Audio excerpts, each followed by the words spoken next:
thought it said swastikas. I thought it said the word swastikas, no actual swastikas, no the actual symbol of a swastika. That spidery symbol.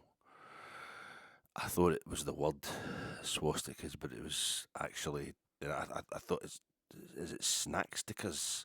Snackstickers are taking a real chance there, but then, no, it's snacktastic. Snacktastic. I thought, that's... I mean, it all happened in like a split second, just going through the 3 stages, but you break it right down your head and you have a wee kind of, what? And then it was something that I thought was really dark and horrible and a massive mistake. And then it's like, no, it's not actually that bad. It's maybe just a bit of a mistake.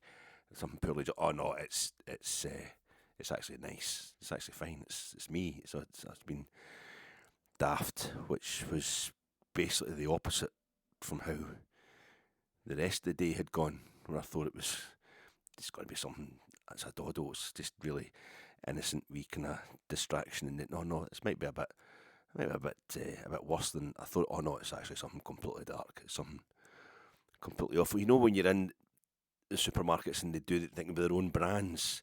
They have that thing, supermarkets, any kind of supermarket chain where they've got their own brand stuff. They do it in every, like washing up powder and biscuits, cereals, things like that. They'll have like wheat biscuits. There's always kind of wheat biscuits or wheat biscuits by Tesco or whatever it is. It's right next to Weetabix and it's got the same. It's like a yellow box with a picture of the wheat biscuits and a bit of grain in a field to let you believe that it's no infested with sugar and stuff like that. It's that kind of thing, but it's their own brand, and you think, is that Weetabix? Oh no, it's wheat biscuits, right? And the drinks, they'll have like Smirnoff vodka, that's still got all the kind of, white with the red stuff on the kind of. It looks like Smirnoff. It looks like, or you'll get like gross whiskey with a picture of a Capercaillie on it as opposed to an actual grouse. Well, they do that with all this stuff, and it's in Lidl. I don't usually go to Lidl. Why do I not go to Lidl? Usually it's a much brighter store. It's a newer store. It's handier for the way I usually walk to the shops. Is it just total loyalty, total blind loyalty that keeps me going to Morrison's all the time? And it's open later, but I'd get shoved in there by. It was the way the day had gone. Hi folks, how you doing? This is your Fat Ek. What do we call this segment?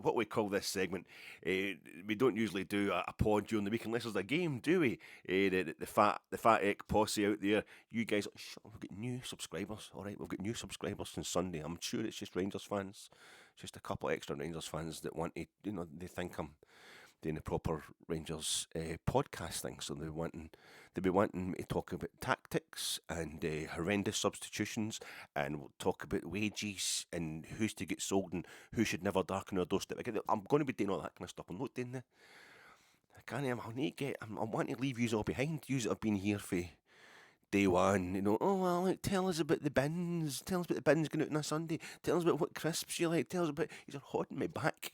Right, I'm going to get a job. I'm going to get a gig on the Rangers Review, Heart and Hand or something. I'm going to just dump the lot of you. So I'm going to leave these all behind, and you'll know here from me. You'll notice I'm not even responded to the comments this week. Normally I go in and respond to everybody's comments. It's not to do with my call. It's not to do with the fact that I've been stunned.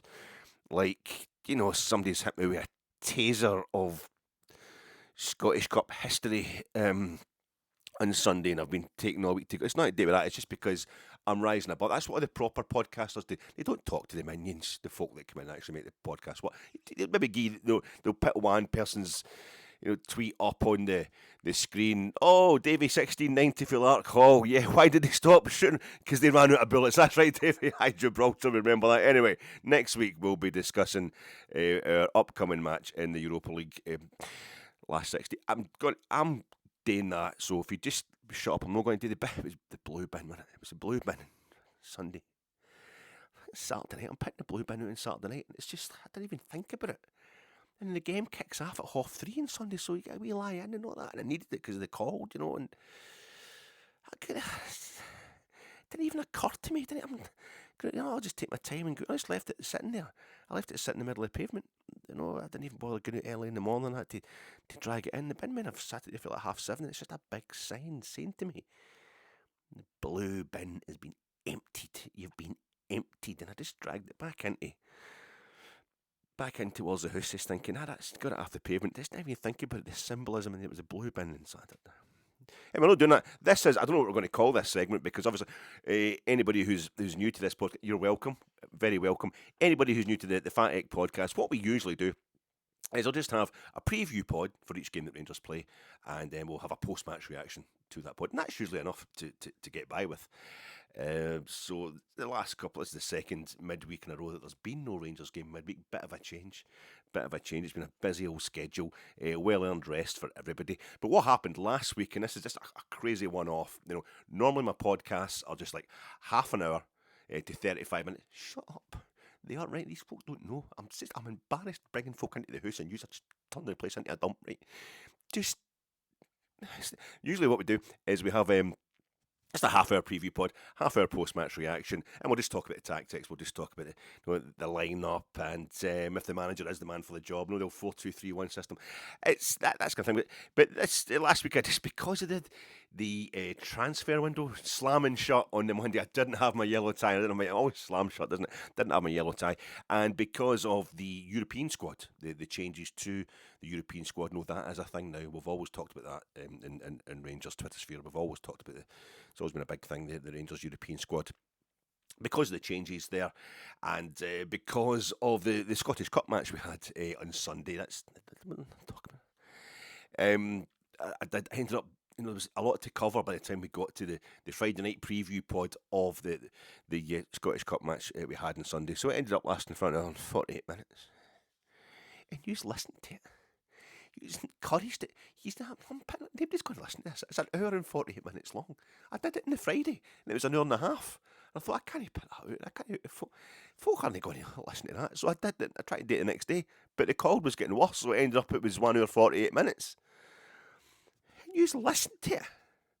You just watched it. You're getting back to me, telling me about stuff that happened in the back end of the stuff that was like an hour and 38 minutes. And I see that bit you're talking about the back of the end of the pod there. Oh, that was really. You have actually listened. You are the problem. If I could just get rid of you, so I could do proper Rangers podcast now. Anyway, I think what we're going to do, I don't know what to call this segment, so I'm going to put it out to you, the viewers, you, my subscribers. Could you maybe suggest a name for this new section? We'll have a little midweek natter. I'm going to try and make it around about lunchtime on a Wednesday. I'm going for a kind of loose women vibe. We're just going to talk, topical, but we're going to be casual. We're not going to be too formal about it, and maybe some banter I'll slip in there, and things will get a bit colourful. We'll mention periods and stuff like that. I was thinking maybe the Wednesday. Oh no, that's for Sexy Beast. That's Dee a different club altogether. We could maybe like a cha and a chat, a cup of tea and a chat. Just like we're sitting in a cafe, just a bunch of us girls just chatting away about everything going on at Rangers. Just a donut and a discussion, something like that. I don't know if you've got a coffee and a convoluted take on what a podcast. Just tell me any suggestions about what we should call this new chilled out midweek section. Just a little half-hour chat, because nobody, you don't get any. You don't get any views, you don't get any advertising if you go over 35 minutes with your podcasts, and we're just it was just, I've said it before. I know I hate folk who hang about at the end to get caught on the cameras being full on. Oh, look at me, I'm suffering, I'm sitting in my seat, crying into my scarf and all that, because I've seen Celtic fans doing that, and I love it. It's just fucking yeah. It's just like put it into my veins. It's that, in Gary Oldman, who I'm going to see down in York, the Craps last tape. Did I mention that to you? Gary Oldman in is it Leon, the film Leon, where he's a bad policeman. He's a bad lieutenant. He takes a drug. And he's just like, he's getting, the high is kicking in, he kind of looks up. He actually looks like he's filling his nappy, but it's a kind of, it's just the drugs kicking into his system, and he's totally feeling that initial buzz.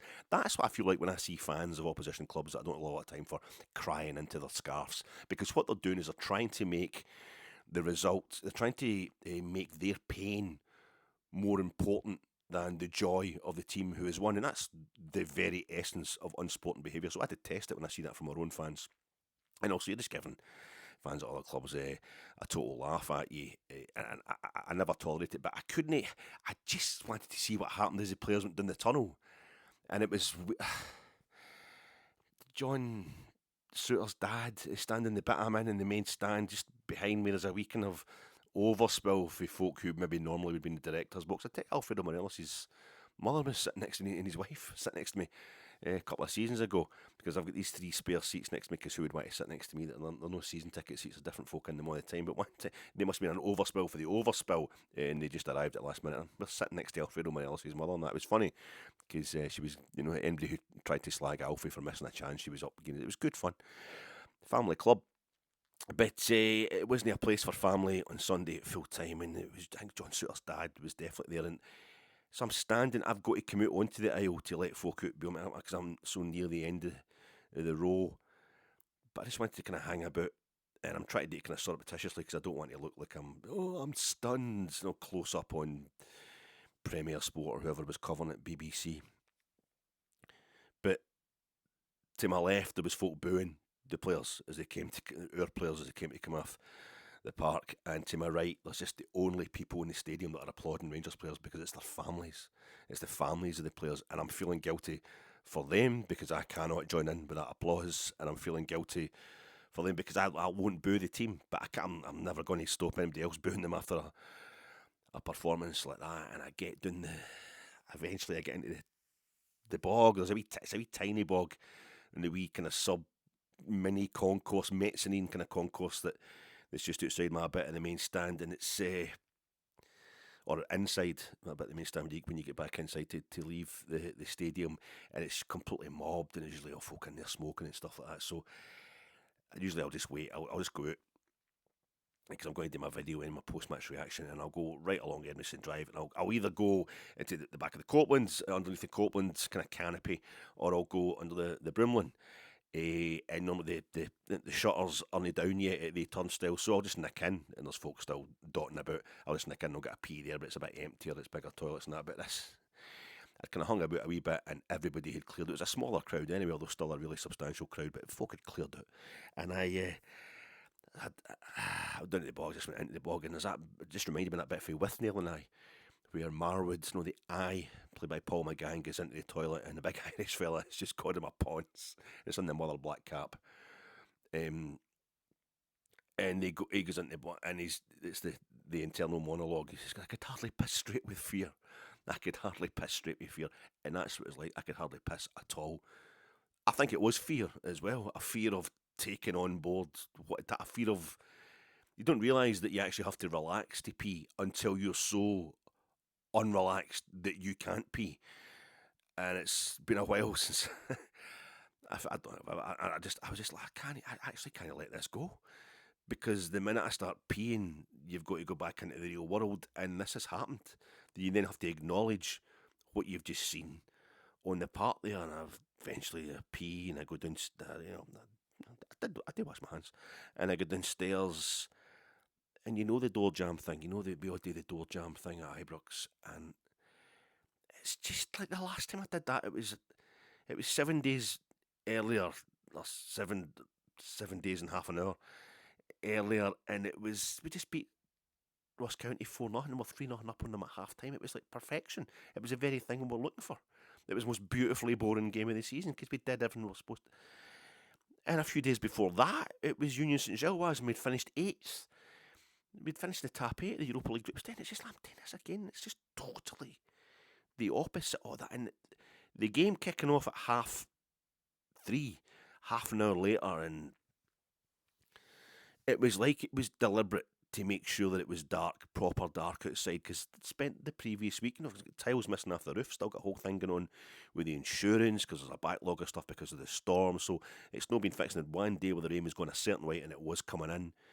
So it's a bit of a worry. So I have really noticed when it's been lovely days last week. Last week there was some lovely days, beautiful sunshine all day, totally dry, and it was light till like 5 o'clock, and this time you totally notice, it's like pre-spring.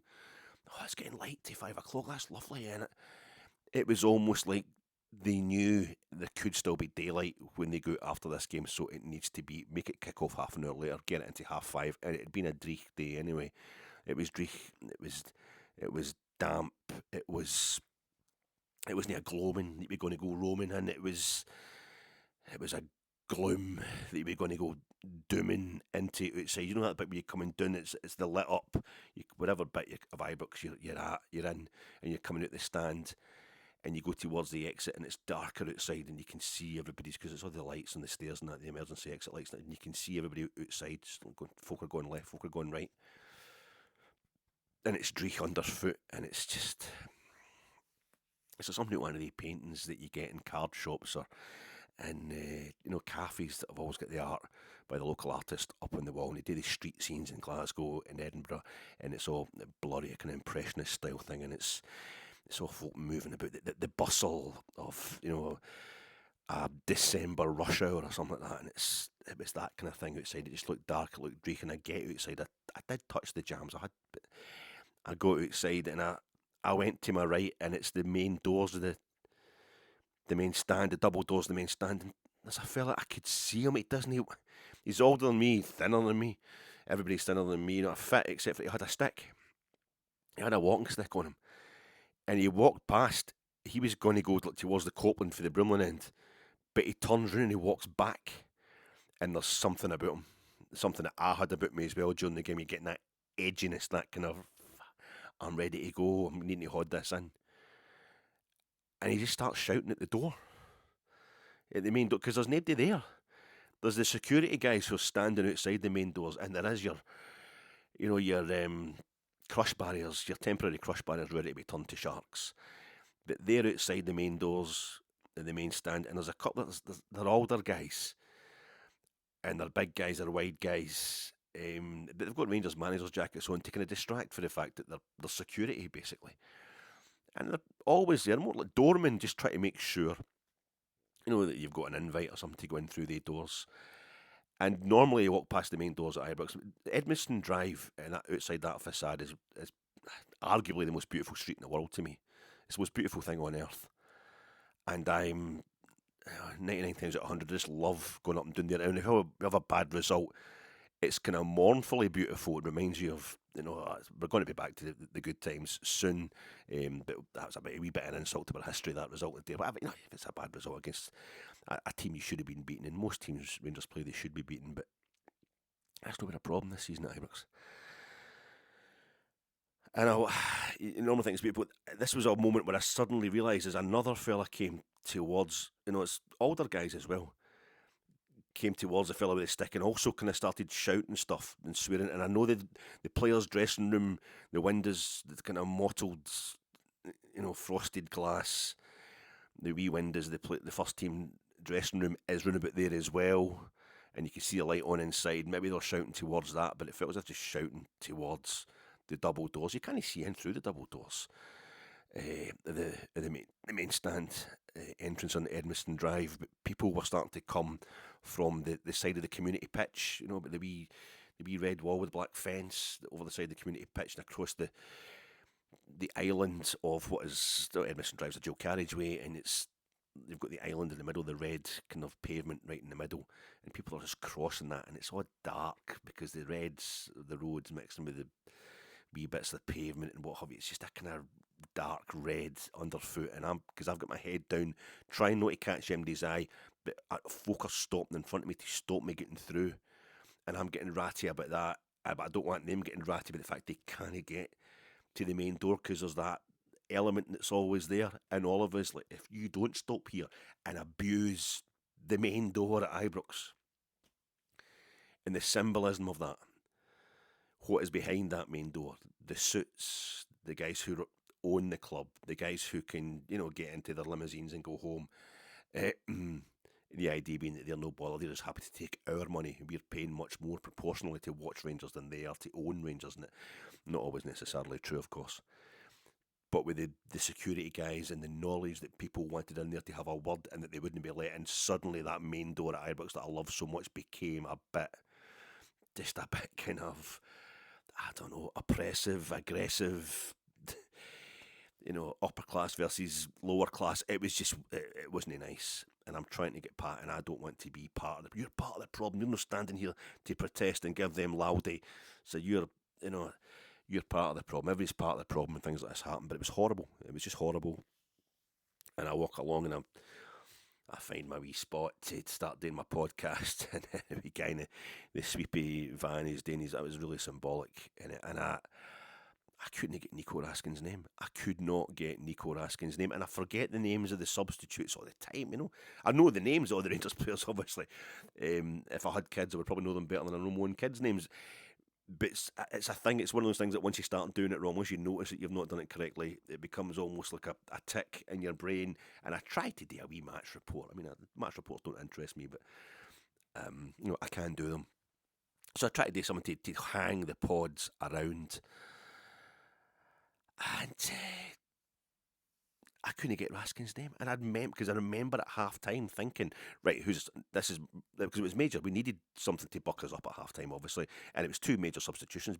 Bailey Rice come off, and Bajrami come off, and it was maybe a bit unfair on Bailey Rice, but not unfair on Bajrami. They weren't doing much, the two of them, and Bailey Rice is sitting next to Diamandi, who usually sits next to Diamandi in the midfield, but it's just couldn't he? As I'm standing there after the game trying to say it, and I knew that Dessers had come on, and Igaman had gone back into the slot vacated by Bajrami at 10, and that was so bad. I just couldn't he? And I started thinking, was that when Hadji come off? But Hadji didn't come after like the hour mark. But somehow it was like, was that when Hadji come off and we put on Yilmaz? But Yilmaz didn't get it. And then at the end of I'm talking about the end of the match report segment of that post-match reaction pod I did, I was like, the last action that we had was Raskin's header. Last action of the game was Raskin's header from the corner, and Raskin, who has been doing so well, ghosting into the box. Ibrox headers recently, puts it past the post, and that was it. That was the end of the game. So it would have been really inappropriate if I suddenly gone, oh, that's right, that's who come on at half. It was Nico Raskin that come on at half time. He's the other sub I can't remember. It would have been completely the wrong tone to strike, but it's because I was stunned. I'm just numb. I've never been tasered, but it's hit me a stun gun or something like that. It just coshed off the back of the napper. It was, I couldn't get in folk. I'm not going to do the whole kind of Clement must go. He's got to walk. That's been done to death by everybody else already in the past few days. I was going to do a pod on Monday, but need to give the Sunday pod time to breathe. And frankly, they didn't know if he was going to be sacked. Maybe he's going to be sacked by lunchtime. Usually lunchtime. It's going to be on Monday. So it's going to be a next day sacking. It would have been lunchtime, but we've got a whole week off between games. This is why we're supposed to be doing even better now. We're supposed to have stepped it up a gear. We never do after a break. Rangers never, under Gerrard, under Gio, Beale, just react poorly to having time off. And having played so many midweek games, for basically from August right through to February, suddenly have a week off. It's killed us. It's absolutely killed us. And I thought maybe we're going to use the week off to, as they did with Gio, because Giovanni Van Bronckhorst, I'm still convinced that we waited like a week to sack Gio, not because that's the right thing. I think it is the right thing to do. You've got to make a massive decision like sacking the manager. If you have spare time, use all of it. To get everything, all your ducks in a row, to make it look as organised and respectful as possible. But I think we did it with Gio because we wanted him to have been there for a year, because it would seem uncouth for Rangers to have a manager for less than a year. Yeah, I know. So maybe there was a chance he was going to get. Maybe there's still a chance Clement might go this week. I don't think he will, but there's still a chance. But it's. I just need to. I tried to do it yesterday, and it's just like this. I just keep. There's the idea that just because I think Clement won't be sacked, I'm not sure if he should be sacked. But I absolutely will never ever defend him from being sacked because of that result. Because the only thing, it was like, God, it had been 10 days earlier. I'd been starting nights earlier. I'd been standing outside Ibrox in the post-match reaction for the Union St Gilloise game, saying, "Yeah, I couldn't stop saying we finished 8th. We're 8th. We're in the top 8 of the Europa League groups." I couldn't believe it. I was bumped into folk in the way. I was standing about at the end of that game. It was supposed to be a round of applause, a lap of honour for the players, and I'm talking to folk and that, and I'm kind of like, they're saying, it's 8th. We finished 8th, but because I couldn't get a signal on my phone and I couldn't see it with my own eyes, I somehow didn't believe it. It was like I was stunned with how well we'd done, and the fact that we'd actually slipped into that top 8 slot as well. I know I could say during that podcast was 8. We finished 8th. We're in the top 8. Top 8, 8, 8, 8. Not listening back to it. No, it was. And all I could say during Sunday's podcast was that's a sacking offence. That's a sacking offence. That's a sacking. Davey that sits next to me. He's going, like, that's a sacking offence. It is a sacking offence. That doesn't mean to say he should be sacked. And it's very rarely, but there's this line coming out in the mainstream media this week that Old Firm managers don't survive games like this. They do all the time. John Barnes gets sacked after Super Cali went ballistic and Celtic were atrocious. That's it. Nobody else gets sacked instantly after results like this. There will be other folks that I've missed out. But in Rangers and Celtic recent history, you don't get sacked straight away after results like this. But all I could say was that is a sacking offence. It is a sacking offence. That is a sacking offence. For a Rangers manager to lose a game like that. So I don't want him to getting confused thinking because I'm not going to stick up for Clement. Excuse me. It'd be out of order for me to turn on him when I have been sticking up for him, when I do think we should stick by him, we should keep him as manager. Yes, this is a one-off in many ways, but also it has been in the post in many ways. Both things are true. We'll try and go and explain that if you don't already know, folks. But the idea that because I'm doing that I wasn't devastated by that result on Sunday. He's on his own. He's on his own. The players are on their own. I cannot defend them. I can ameliorate. I can give context. I can say maybe why we shouldn't be sacking them, but it will not be with any passion because the feeling that I end up, I go back, I get in the motor and I'm hearing James Tavernier later on saying it's a speed bump. I go over speed bumps the way I go to Ibrox. I don't even know the name of the street. I come off the Joe Carriageway coming out the Clyde tunnel, and I hang a left, but I don't go down onto what do you call it? It's no Paisley Road West. It's anyway. I basically I can turn right round on myself, and there's all these speed bumps, and you slow down, and the effect obviously they stop you going too fast, and there's lots of kids about, so it's quite right. But you get over those speed bumps, you slow the car down, you go up gently, you go down gently, and you pick your speed back up in between times. That was a pothole. We hit as I'm going back through the Clyde tunnel in the way back through Ibrox after doing the post-match reaction pod on Sunday. As you go in the left-hand lane, the Clyde tunnel, if you're going, for the south side through to north of the river again, there's a fucking massive pothole, and I just missed it by the old pubic hair's width. And if I'd gone into that, it's the entire undercarriage of the motor is getting taken out. The entire motor's getting, if it's not a write-off, it's going into a garage, and it's going to be the same garage that we went into after Progress Niederkorn that ended up, pimping that car till it became Seville 2022. The only way back for that was a European final. I was getting to another European final. That's what we did. We got to our 5th European final in our history, and that made up for Progress Niederkorn. The first time we played Progress Niederkorn, obviously. Just like we haven't made up yet for the early years in the lower leagues. We won't make up for that, as I've always said, until 2032-ish. I think it's the 2030s before we start retaining league titles again, and that'll be us back properly. Winning multiple trophies in a season, maybe a treble here or there, and retaining a title. When we're back to that, that's us back, I think. That's us properly back. And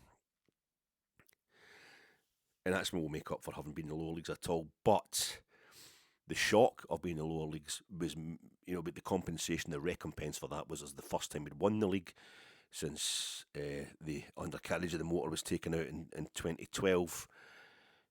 Since we ended up in the lower leagues, that was winning the title unbeaten, winning it in such style, and winning 4 and drawing one of the 5 Old Firm games we played that season. That was spectacular, setting a British defensive record. That was like, there you go. We haven't just won the league again. It's bang, it's record-breaking winning of the league. It was phenomenal. But we couldn't even be there for that one. But we're going to have to do something spectacular. I think the only way to make up for Sunday would be to get to the Europa League final this season. It's very unlikely, just through the sheer quality of the other clubs remaining in the competition, and also because I now get the impression that Rangers do so well in the Europa League because of the pressure that's put on them domestically. There's now no pressure on us domestically. Our season, I mean, I was watching. It's been difficult to watch football again. I watched a bit of Man City Real Madrid last night, but it was just going over the top of me. Just like it did Man City goalkeeper, but it was just going over the top of me, and I'm going to try. I was so looking forward to tomorrow night, Thursday night, just sitting there. I'd booked the time to watch Bodo Glimt in 20, as well as Anderlecht, Fenerbahce. I don't know what teams are at home, but I know that's the. I haven't seen Bodo Glimt or 20. I've never seen them in the flesh, but I've seen both Anderlecht and Fenerbahce. Anderlecht was John Brown's testimony. I mean, John Brown, I shouldn't even mention his name in the same company as that defeat on Sunday, but I was looking forward to just sitting there and watching those games, knowing that we're already through to the next round of the Europa League, and our opponents are going to come from one of those four teams. Our opponents in the last 16 proper are going to come from one of those four teams, and I was really looking forward to and cheering on 20 to see, and then hopefully we get them in the draw a week tomorrow or a week on Friday. But I may be able to start watching football again at that point in time, but it's brutal. Why am I talking about football? I've totally lost the plot. Just at Rangers, totally lost the plot. I was at the game where we get beat by Hamilton Accies in the Scottish Cup in 1987. Hamilton Accies were a top flight side. We lost to Berwick in '67, obviously a couple of years before I was born. And I was thinking about. I was pretty sure it was the only time we've ever lost to a lower league side, aside from a league lower than us, aside from the league lower than the one we are in. Since at Ibrox, I'm sure it hadn't happened, and I thought, but is that at all our homes? There was the first Ibrox, Kenning Park, all these, Glasgow Green, all that. So I got. It's only one thing you can do, and that's get out the old. The complete record, the Bible, Ferrier and McElroy's Rangers, the complete record.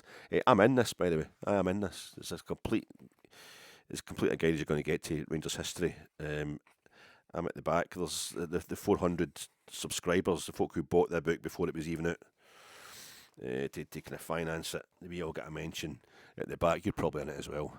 And I'm actually fifth at the top. I'm the fifth name mentioned in the list of subscribers. So I think the subscribers was done in order of sexiness and staunchness, really, and best fighter at school. So I was fifth. Alexander Anderson, I was fifth.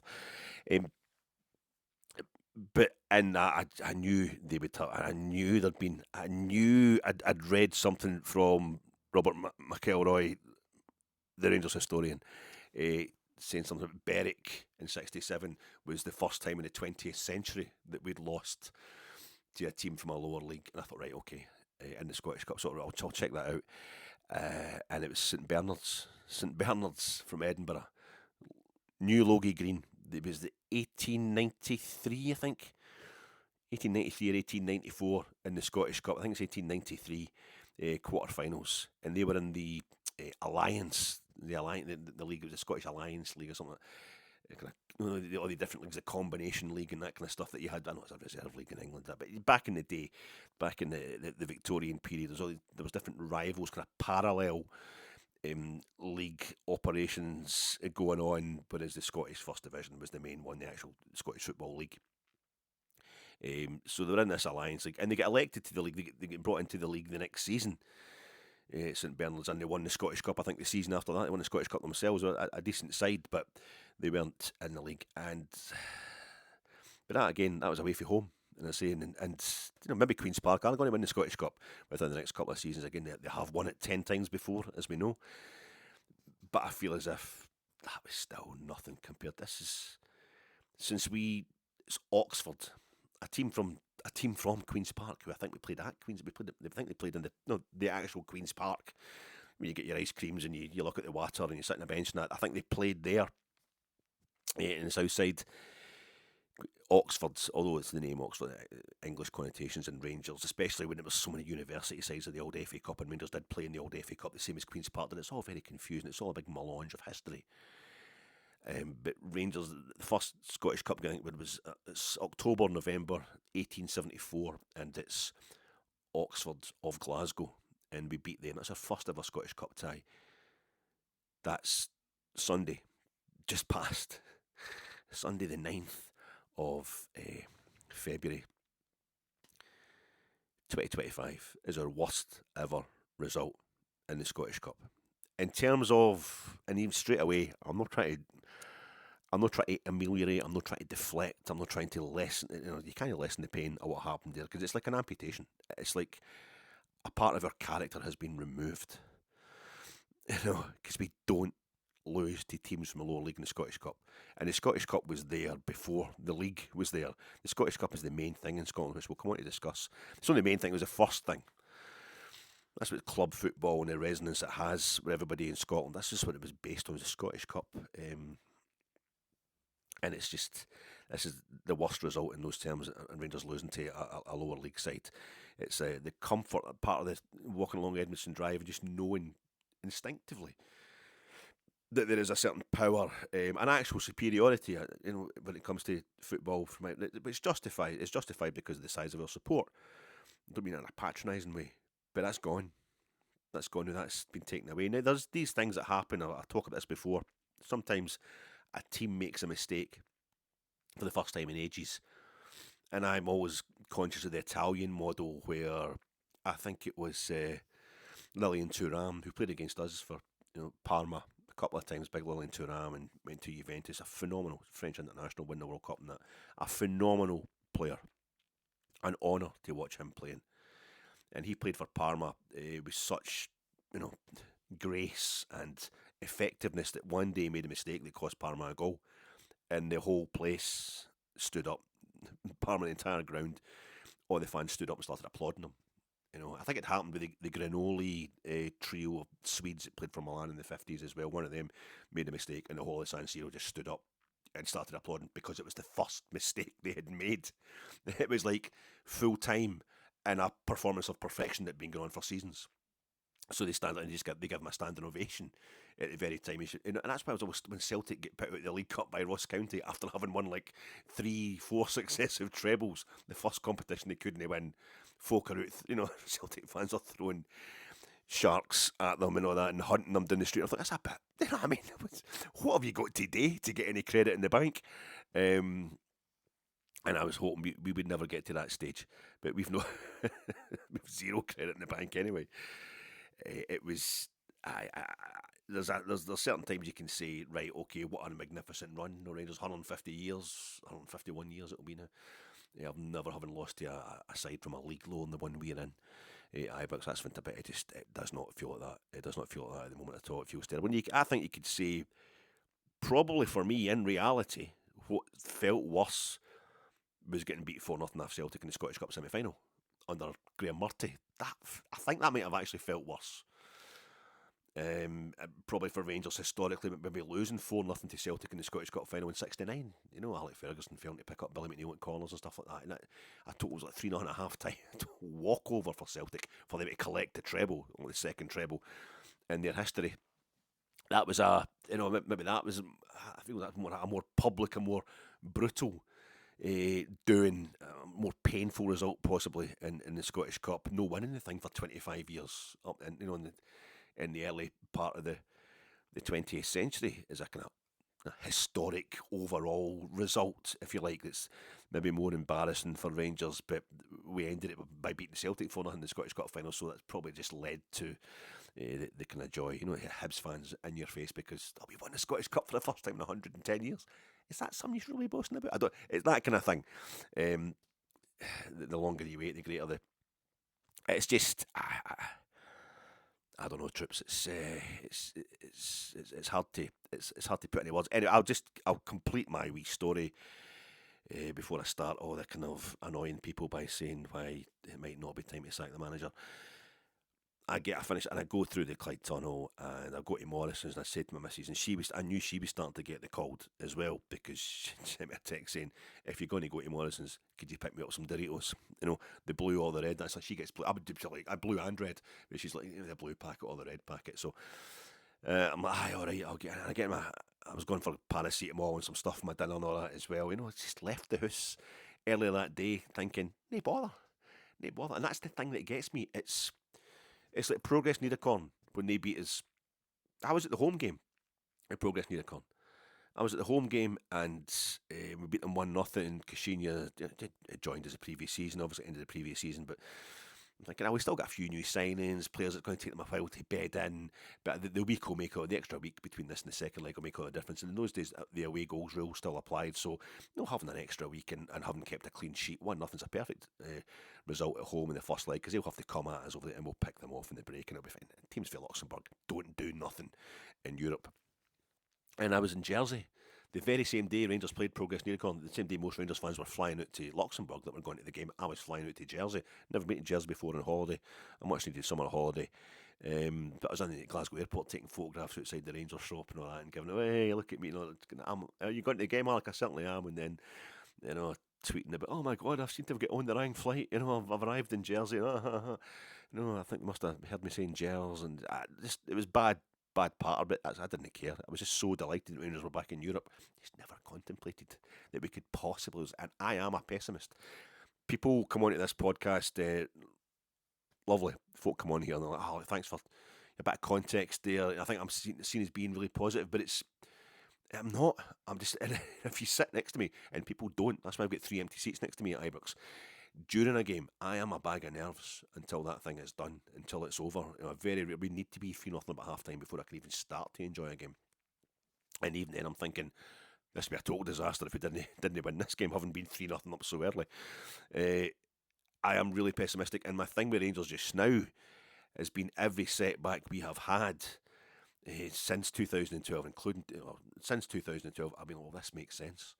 As I say, my mindset is it will take us 20 years to get over 2000, and we're getting there. 2032. That's 20 years since 2012. So things are going wrong. I'm thinking, well, that's going to go wrong. This is how it happens. This is how you stumble towards the early 2030s. We'll start to get things really right again. We'll start to consistently win domestic titles. There's going to be mistakes along the way. Going to be speed bumps. There's going to be potholes as well. So I'm not expecting as much as anybody else. Probably that's why I might sound a bit more pessimistic. It's because I'm a bit more optimistic. It's because I'm more pessimistic that I can sound short term more optimistic. And during individual games, absolute murder. It's a bag of superstitious nerves all the time because you're helpless. It's that old football fan thing. You're totally helpless, especially if you're watching on television, especially. But 2 games I was in no way worried about, I've turned into. It was the same on Saturday, same on Sunday. There, I must have been joined. So many Rangers fans. It seems weird. I must have been completely on my own because so many Rangers fans. So much of the stuff on social media just now is how much everybody knew this result was in the post. We knew this was going to happen. This has always been coming. The odds on Queen's Park winning that game pre-match, and you knew Rangers were going to get beat. You must have made an absolute fortune. You even cheered yourself up, by buying yourself a wee holiday home in the Algarve or something afterwards with the money you must have made putting the mortgage on Queen's Park winning that because you just knew it was going to happen. I didn't. I really didn't, and I've done that. I said my pre-match pod that I was like, we need to make sure we field a totally strong team. Don't put any reserve team players until we've got the game in the bag. Until we're like 2 or 3 goals up. I mean, God. And I was saying that we don't respond well to having a full week off. But I had been, and it is in the post. It's not in the post, that result, because it's the first domestic game that Rangers have lost at Ibrox, at home, be it Hampden or Queen's Park play, or Ibrox, all season. That's the first game we've lost at home all season domestically. Only the second at all. Leon beat us, and we even managed to score against Leon that night at Ibrox. It's only the second time that we have failed to score a goal at Ibrox this season or in a home game. And that home game, the other one was Dynamo Kiev beating us 2-0. We're down to 10 men, and it was at Hampden where Queen's Park come from. And it's not in the post, but when I think about the Fraserburgh game, the game against Fraserburgh we had pumped. That is the thing this year, in particular 2025, since the turn of the year. I mean, Celtic 3-0, St Johnstone 3-0 up. We were within half an hour in that game, beating Aberdeen 3-0. We're just destroying everybody domestically at Ibrox now, and then getting the win at Tannadice as well, 3-1. So we're starting to win the away games as well. That had been the real problem. It was like we had kind of moved on. We'd taken it to the next. We'd taken it to the next level. But the Fraserburgh game, I was raging at half time. I was absolutely raging. It's the angriest I've been with Rangers all season, because this was a Highland League side, part timers, and we were 1-0 up against them, but the performance was shocking. And I was witnessing the same thing on Sunday in the first half, but because I think we eventually beat Fraser by a 5-0, I thought maybe it's been a bit harsh that day, and we'd had the win over Ross County, and of course, top 8 Europa League, beat Celtic. It's just, yeah, everything's clicking into place. It's taken a bit. We've had a few dodgy home performances, but we've got away with a win. Yeah, we'd only dropped points. The only home game we'd failed to win domestically was Dundee United, and we'd drawn that game as well. We scored in that game. So it was probably going to be okay. But the first half we were terrible. We were absolutely terrible on Sunday in that first half, even though we completely dominated. The entire first half was played in the Queen's Park half. My neck was sore looking to my left to watch it up in the Broomland Road half of the stadium. Queen's Park had to launch the ball a few times to get a touch even in our half of the park. We get nowhere near our box or anything. It was total dominance, but it was also completely ineffective, and the players were definitely playing at half pace. Their tempo was a disgrace. But I didn't get myself upset about it this time. And I'm talking to the fella behind me who's having trouble with the QR code ticket. The ticket's getting sent on the phone, and we're discussing why this is still happening. It's not on why is it not on the smart card? And there's something happening. They're changing the system. It's to do with being at Hampden earlier in the season. It seems to have mucked up the tickets. All this kind of stuff. Just chatting away. And then second half, we come out, and we'd made the 2 substitutions at half time. Big substitutions. That's fine. The manager gets it. He knows it's been a disgrace. He's bollocked them, and he's not taking any chances.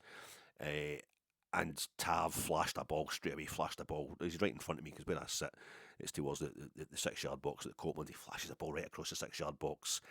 Was it Igaman had the step over in that side as well. It's let Nico Raskin compiling and he had a shot, but it went flying over the bar, but it still was a shot, and that's it. We've stepped up, it's going to be fine. And then it was 55 on the BBC highlights. They said it 55 minutes, which was quite a significant number for us. I think it's just into the 56th minute that Queen's Park got down our left-hand side, and the fella puts the ball right across the face of the goal, right across between, penalty spot and 6-yard box line, that takes out the goalkeeper. A perfect ball, and the fella Hurst, he comes in, it's kind of back post area, and he's a fraction away from putting it in.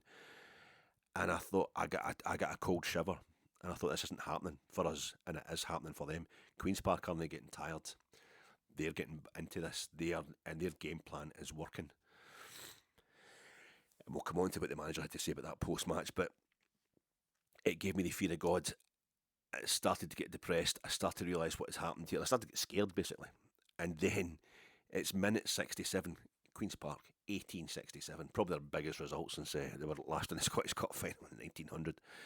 It's a fella coming on 67 minutes. Seb Drojd, they got from Millwall last season. He comes on for Hurst. And it's these things that you think have happened in isolation and different. Like there's 20 minutes between these little incidents that are kind of frozen in your mind from the game. I've watched it back. I've not watched the whole game back. I just can't take it. I watched the recorded highlights back in little bits I'd recorded the whole game as well. And it's Diamandi just summing up the entire thing. Diamandi, who, if we'd had him at Old Trafford, if had him been suspended, we'd probably have won at Old Trafford. Diamandi, who was man of the match against Dundee United at Tannadice, just phenomenal. And gets sent off because he was so good. And he's a liability in this game. An absolute disgrace. He's bringing the ball forward and slightly on the right-hand side. He's just getting towards the Queen's Park half. He's getting kind of shut down by a Queen's Park player who's probably knackered. But Dio tries to play the ball up to Czerny, and it's an awful ball. He just gives it straight to a Queen's Park player. And Queen's Park pile forward. And Diamandi is humble. He's apologising. He's apologising to Cherny, that's a terrible ball, sorry. Gives him the wee signal. And I think he also tries to apologise to Dessers. Or he's scared that Cherny hasn't seen his apology. Oh, actually, I could have give it to you as well, Cyril. Did you? I'm sorry, whatever he's doing, he's apologising 2 or 3 times as he's jogging back. Queen's Park are piling through in our goal. And whatever, it goes out wide, and they were starting to get more joy down our left-hand side, as we know. Their fullback was doing really well. But they put a ball up towards the edge of our box, the 18-yard box, and Proper comes out, and it's a poor header. But I think Proper's heading it to Diamandi, who by this time he's got his back to their goal. He's in his own half. He's maybe like 30 yards out, and he's facing his own goal to take this ball from Proper. And the Queen's Park player just comes in behind him and just dispossesses him and takes it. It's not even like he tackles him or tries to hold him there. He just takes the ball off Diamandi's feet and just goes towards our box and recycles it. And it's another attack for Queen's Park, and it was just shocking. Shocking. And they eventually, it's Droz kind of lobs a wee ball. We keep repelling their attacks round about our box, but I think you keep thinking this isn't really happening. I think they've already had their corner by this point, their first of the 2 corners that they get. And he plays the ball, Droz, to the back post area, and the big baldy striker goes in, and Tav goes up with him and nods out for the fatal corner. But I remember at that point, just turning to, I just noticed they'd a man over. They'd a man over. If like the fella hadn't contacted or had a challenge so well with Tav, and they just let the ball drop to the back post area, they'd a man completely spare, just bearing in on goal, who could have just walked it into the back of the net. And I remember turning to Jenna, who sits next to me, Davey's daughter, and just saying, they had a man completely spare there if they'd only know, like, needing to say to somebody, this is going downhill. And it was while I was saying that they scored. They walked the ball into it. Hefty just can't defend the situation at all. He's taken to cleaners by the fella Drozd, and he becomes Adrian Sprott, Sammy Reid. Savo Milne, even if he went for St Johnstone that time, they beat us in the League Cup at Ibrox as a championship side under Owen Coyle. But it's and it goes, and just thought, this is it. I don't see us able, as the boot room boys, Ronnie Moran, Joe Fagan at Anfield said to Souness, and he related this in no half measures, you can start games too fast and slow down, but it's nearly impossible to start a game too slow and speed up when it starts going awry. And that's what happened. Rangers were out there looking for a canter on Sunday, and they get utterly punished. And they have this whole thing with the manager is saying to us, does he get it? It's a he either doesn't get it or we don't get it. This is what it all comes down to when it comes to Clement. It feels like he doesn't get it. And he made it worse for himself with that horrendous post-match press conference where he starts off trying to sell us the stats, and never before have statistics been more damn lies than they were at this point in time. He starts off by trying to, he kept talking about 30 shots on goal, and some folk are saying it was only 28. He's saying 12 of them were on target. It's 9 of them, but get beat 1-0. Queen's Park, we had, was it 16 corners? We couldn't do anything with them. We'd say we did have 30 shots on target. Only 9 of them were less than a third. Were on target. We had 30 shots at goal. 9 of them, less than a third of them were actually on target. And about 2 of them produced any kind of effect. Produced like Queen's Park having to get really busy. Some great saves with their goalkeeper. Maybe three at the most. Proper good saves from their goalkeeper. There comes a point where if you've got 16 corners, they've only got 2. You've got 30 shots on goal, they've only got 1, and they beat you 1-0. And they looked like they were going to beat us 1-0. When you watch the game back, when you remember, as I was doing all day Monday, all day Tuesday, how it panned out. Queen's Park's game plan worked to perfection. They knew what they were doing. We didn't.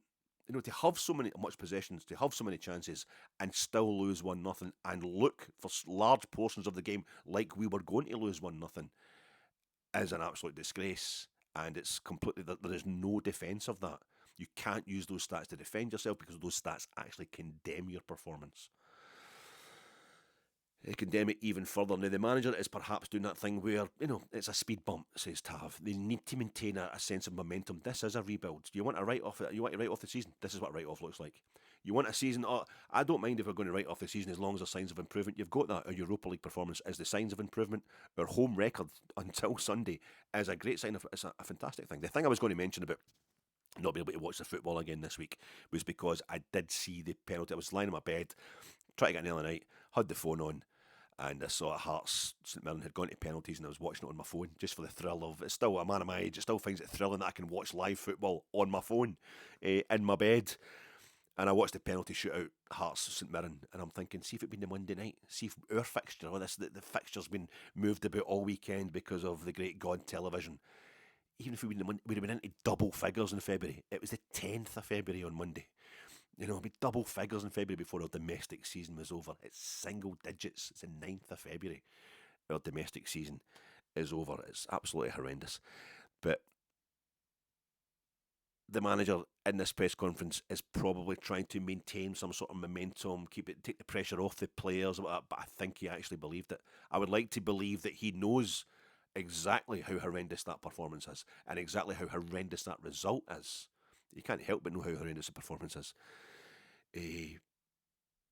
Clement has captained and managed Belgian Cup winning teams.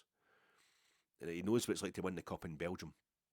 But Belgium was one of those countries, there's quite a few of them in Europe, that only brought back their national cup competition, or some countries just invented it completely in the 60s. It only started in the 60s because of the advent of the European Cup Winners' Cup.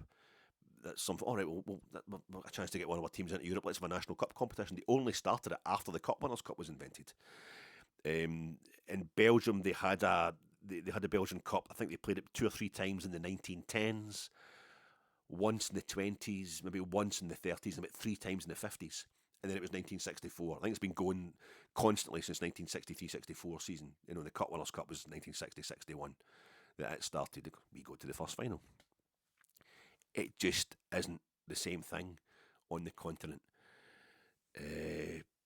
It's far less important on the continent that isn't Britain, because when the game took off in mainland Europe, it took off later in the UK, and by the time the UK had shown, the time it took off in mainland Europe, we're into, it was like 1891 our league starts, 1890-91, and a season or 2 seasons before that, the Preston North End Invincibles. Now that it starts down south, the league system, best part of 20 years after we've started with the cup competitions.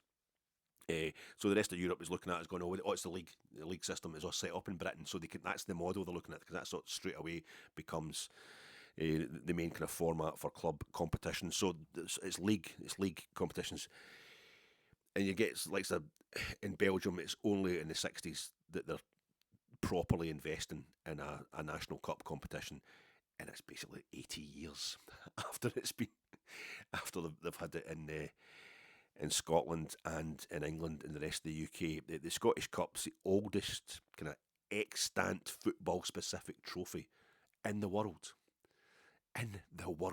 But it's mostly because the first couple of FA Cups, that they get stolen or one of them get lost or something like that. The current FA Cup is probably only, like 130 years old or something. But I think there's other football trophies that are ornaments that have been around that are probably made in the late 18th century or something, and then they've been adapted into being a football trophy, but specifically made for football. And I think the first or second FA Cup is the spitting image of the Scottish Cup as well. But it's the oldest kind of excellent football trophy in the world, and that's because that's a symbol of how much cup competition means in Scotland. How much that cup competition, it's not as important as the league title, not by a long stretch, but it's important. It's seriously important. Our history in it.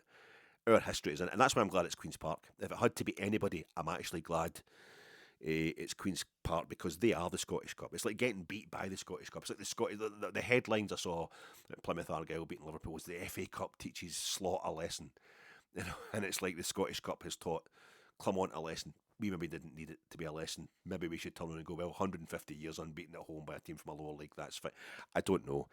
But it was Ludere Causa Ludendi. Ludere Causa Ludendi. I was talking about Queen's Park's motto in the post-match reaction pod about how the gentlemen amateurs, how Originally total posh boys, and along came Rangers and Celtic in their uncouth way, about poor people needing money out of football, and bringing religion into it and all that just to make even more money to get everybody excited. It was really uncouth and that, but and we soon showed them how to play football and did amazing things. The two clubs, as I did the rest of the professional clubs, but their motto, Queen's Parks, is Ludere Causa Ludendi, and that's playing the game for the sake of playing it. And that's what they've left us doing.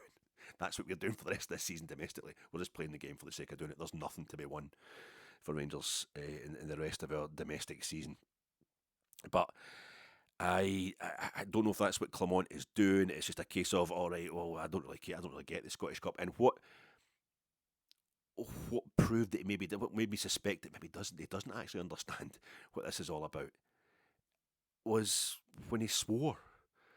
By the time he swore, it's like the boys from Heart and Hand, and it was David Edgar from Heart and Hand, and Stevie Clifford from Four Lads Had a Dream. Is on Rangers Review all the time as well. They went from Stevie Clifford as the first question, and I think by the time it got to David Edgar, it was like Clement wasn't getting what this meant, and David Edgar was. I think he said something along the lines of, "Do you actually understand what you've done here? That this actually means to Rangers support?" And at that point, Clement swore. "Oh, I'm frustrated. I'm fucking frustrated," and it was pathetic. It was so plastic. I swear all the time in this pod, and a lot of times it doesn't work. But it's usually, because it comes from a place. I mean it. Swearing works when it's used. Right? No, swearing isn't always inappropriate. It's sometimes it's the most appropriate thing you can do. But it didn't feel right, and it was almost like his fellow Belgian. There's a Belgian flag at the front of the Governor's Belgian flag at the front of the Copland on Sunday. I'm thinking Partick Thistle. Is it Partick Thistle calls? Maybe the Queen's Park fans will think that's what we're. Maybe bring on two Belgian-born players at half time, and it was. Nico Raskin had said about Tav being fucking amazing in that post-match press conference, the USG game when we're all happy, and the tabloids and everybody got hold of that. Oh, that was funny, that was great. And Clement's realised, oh, fucking, there's a proper swear word over here. Okay, well, that's what and it was like when Richard Madeley went on TFI Friday wearing his leather jacket and carrying a beer next to Judy, and clearly thinking he was a trendo now. He's been up to such an Alan Partridge moment. Arsehole. Richard Madeley's a fascist cunt. But he just, because I remember that from years ago, and never knowing that he was going to have the influence on people's thinking that he has now. He goes on TFI Friday, and it was hilarious at that time, and he's got this beer in his hand, and I think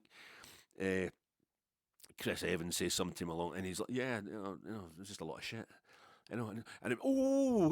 Richard Madeley swore. And he couldn't get it. We're taking the piss out of him and his whole persona on Richard and Judy on his breakfast television.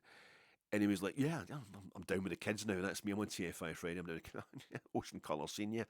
And he's like, he's gone, gives it, drop the F-bomb. And I think he said, fuck. I was like, yeah, fuck it. And I was like, what a guy, Richard. Everybody's pissed and bored and they're shouting, hey. And he thought he was a hero. It was a bit like that. It was just a total plastic. I'll have to, he's like he'd finally started reading the room. Finally started reading the history. And got what's happening. I thought, I better try. Clement's thinking, I better try and quickly show that I am frustrated before this presser draws to an end, because he'd already taken a lot of questions. It was coming to an end. I am fucking frustrated. Does that make me look like I get it? Nah, I don't know. I'm not convinced that he does get it at all. And I know a lot of people think, well, his record in away domestic games this season, as poor as his home domestic record is fantastic, maybe proves that he doesn't understand what's happening in Scotland. And this whole thing of, was it 3 hours ago they got it? Somebody says to him, fans have lost faith in you, or something like that, because of this result. He said, well, 3 hours ago they had plenty of faith in me. It was 3 hours like before the game kicked off. And that's the classic case of, when the facts change, my opinion will change. You shouldn't stick slavishly by an opinion.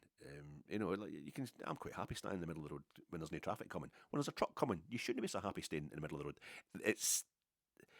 It was painful to listen to, and I think he did the same thing with Amy Irons. Listened to his post-match press conference on Premier Sport, and she was saying to him about his negative substitutions, and I don't have a problem with substitutions on Sunday. They bringing on Dessers and keeping Igaman on, that's quite attacking me, as the manager himself said.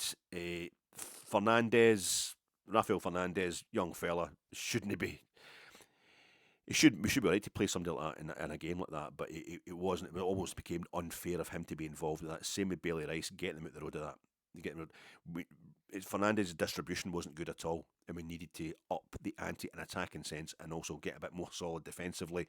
So bringing on John Souttar, who's can hit a long ball and is a bit better going forward and is generally a better defender, that actually made sense. And I thought Hadji had a terrible game because so much we were doing down the left hand side was ending. Even in the first half, and I wasn't raging yet. I was just basically more bored than anything else, making jokes about wake me up when it gets to penalties. If only. I thought the left hand side, him and Hefty, it was Hadji, Hefty, just making a complete arse of things. And I love Yanis Hadji sticking up from all season, so I was in no way bothered when he brought on Yilmaz because I thought he's changing it for speed. I know I'm the one that caused.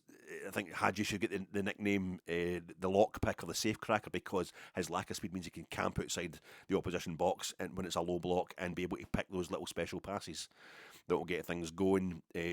But maybe it was time to try something else. Ridvan Yilmaz from Besiktas should be able to do something in an attacking sense against Queen's Park. It's not a terrible substitution. You're just freshening things up. It was needing to make an example of the fact that Rangers the players still hadn't got to grips with the pace of the game. They still hadn't upped the pace in the game. They still hadn't realised that they were going to have to get busy in this game. So I'll start subbing guys who think they're above that. And I didn't have a problem with the substitutions he was making at all. It should be able to cope with. But when he kept going on about the 30 passes, the 30 shots on goal that were probably 28, the fans didn't have a problem with me before the game. There's a lot of truth in that. And there's a wee bit I'm going to mention later. A wee bit that he said after that it can either be the point where he should be sacked or the very reason that he shouldn't be sacked. I got to Morrison's and I'm sitting there and I just realised I'd said this stuff about James Kelman, a disaffection, this whole long windy thing that made great sense to me in my post-match reaction pod, but I thought before I post it, I should check that it actually makes any kind of. The Nico Raskin, no able to get Nico Raskin's name was frustrating the hell out of me. That I'd not been able to get that during the pod. I didn't realise I was in shock. So I sat and listened to it, and I'm listening to Morrison's, and I'm seeing folk getting into Morrison. I'm sitting in a car. Why do folk do dogging? It's so depressing sitting in a wet, dank, dark car park. That's half populated. There's no. It's a third populated. It's a Sunday night. And I'm going to have to go in there. And we've got this new car, which is my wife mostly uses the car, and she's like, a third of the size of me. Most people are a third of the size of me, but I'm fine. I'm getting to the point. I find it difficult to get in and out anymore. I'm so fat. I couldn't be asked moving. A bit of a cold, feeling completely stunned by the result, and I'm listening to myself talking. I'm just trying to kind of fast forward on that so I can hear. Did it make sense? The whole Kelman disaffection thing. And I got to a point I didn't care. I listened to myself talking for 20 minutes, and which is brutal enough as you know on its own. And I got up and I got out of the car and I parked far away. For some reason, there's all empty spaces, and I walk up and I can see people coming out of Morrison's and the shutters down, and a woman from Morrison's saying, "Sorry, actually, other people were shut now." And I'm like, oh, fuck. And I turned around the manager who'd been going out in the car park or whatever, just clearing stuff up. It was just about to say, "Sorry, sir, we're actually shutting." And he just caught me turning around and going, "Oh, for fuck's sake, I've sat in that car so long. Morrison's is shutting." And so I had to apologise. I'm sorry, I wasn't swearing at you. And he's like, "No, it's okay." And I'm like, "Oh," and if you know Morrison's in Anniesland, there's a Lidl just across the road for it. It's just another car park just across for it. It's been there for a couple of years now. It just feels like yesterday to somebody of my age. But it was suddenly, I couldn't just walk out. I don't know, this wee bag, this wee tiny Snoopy bag. It's a bag with Snoopy on it.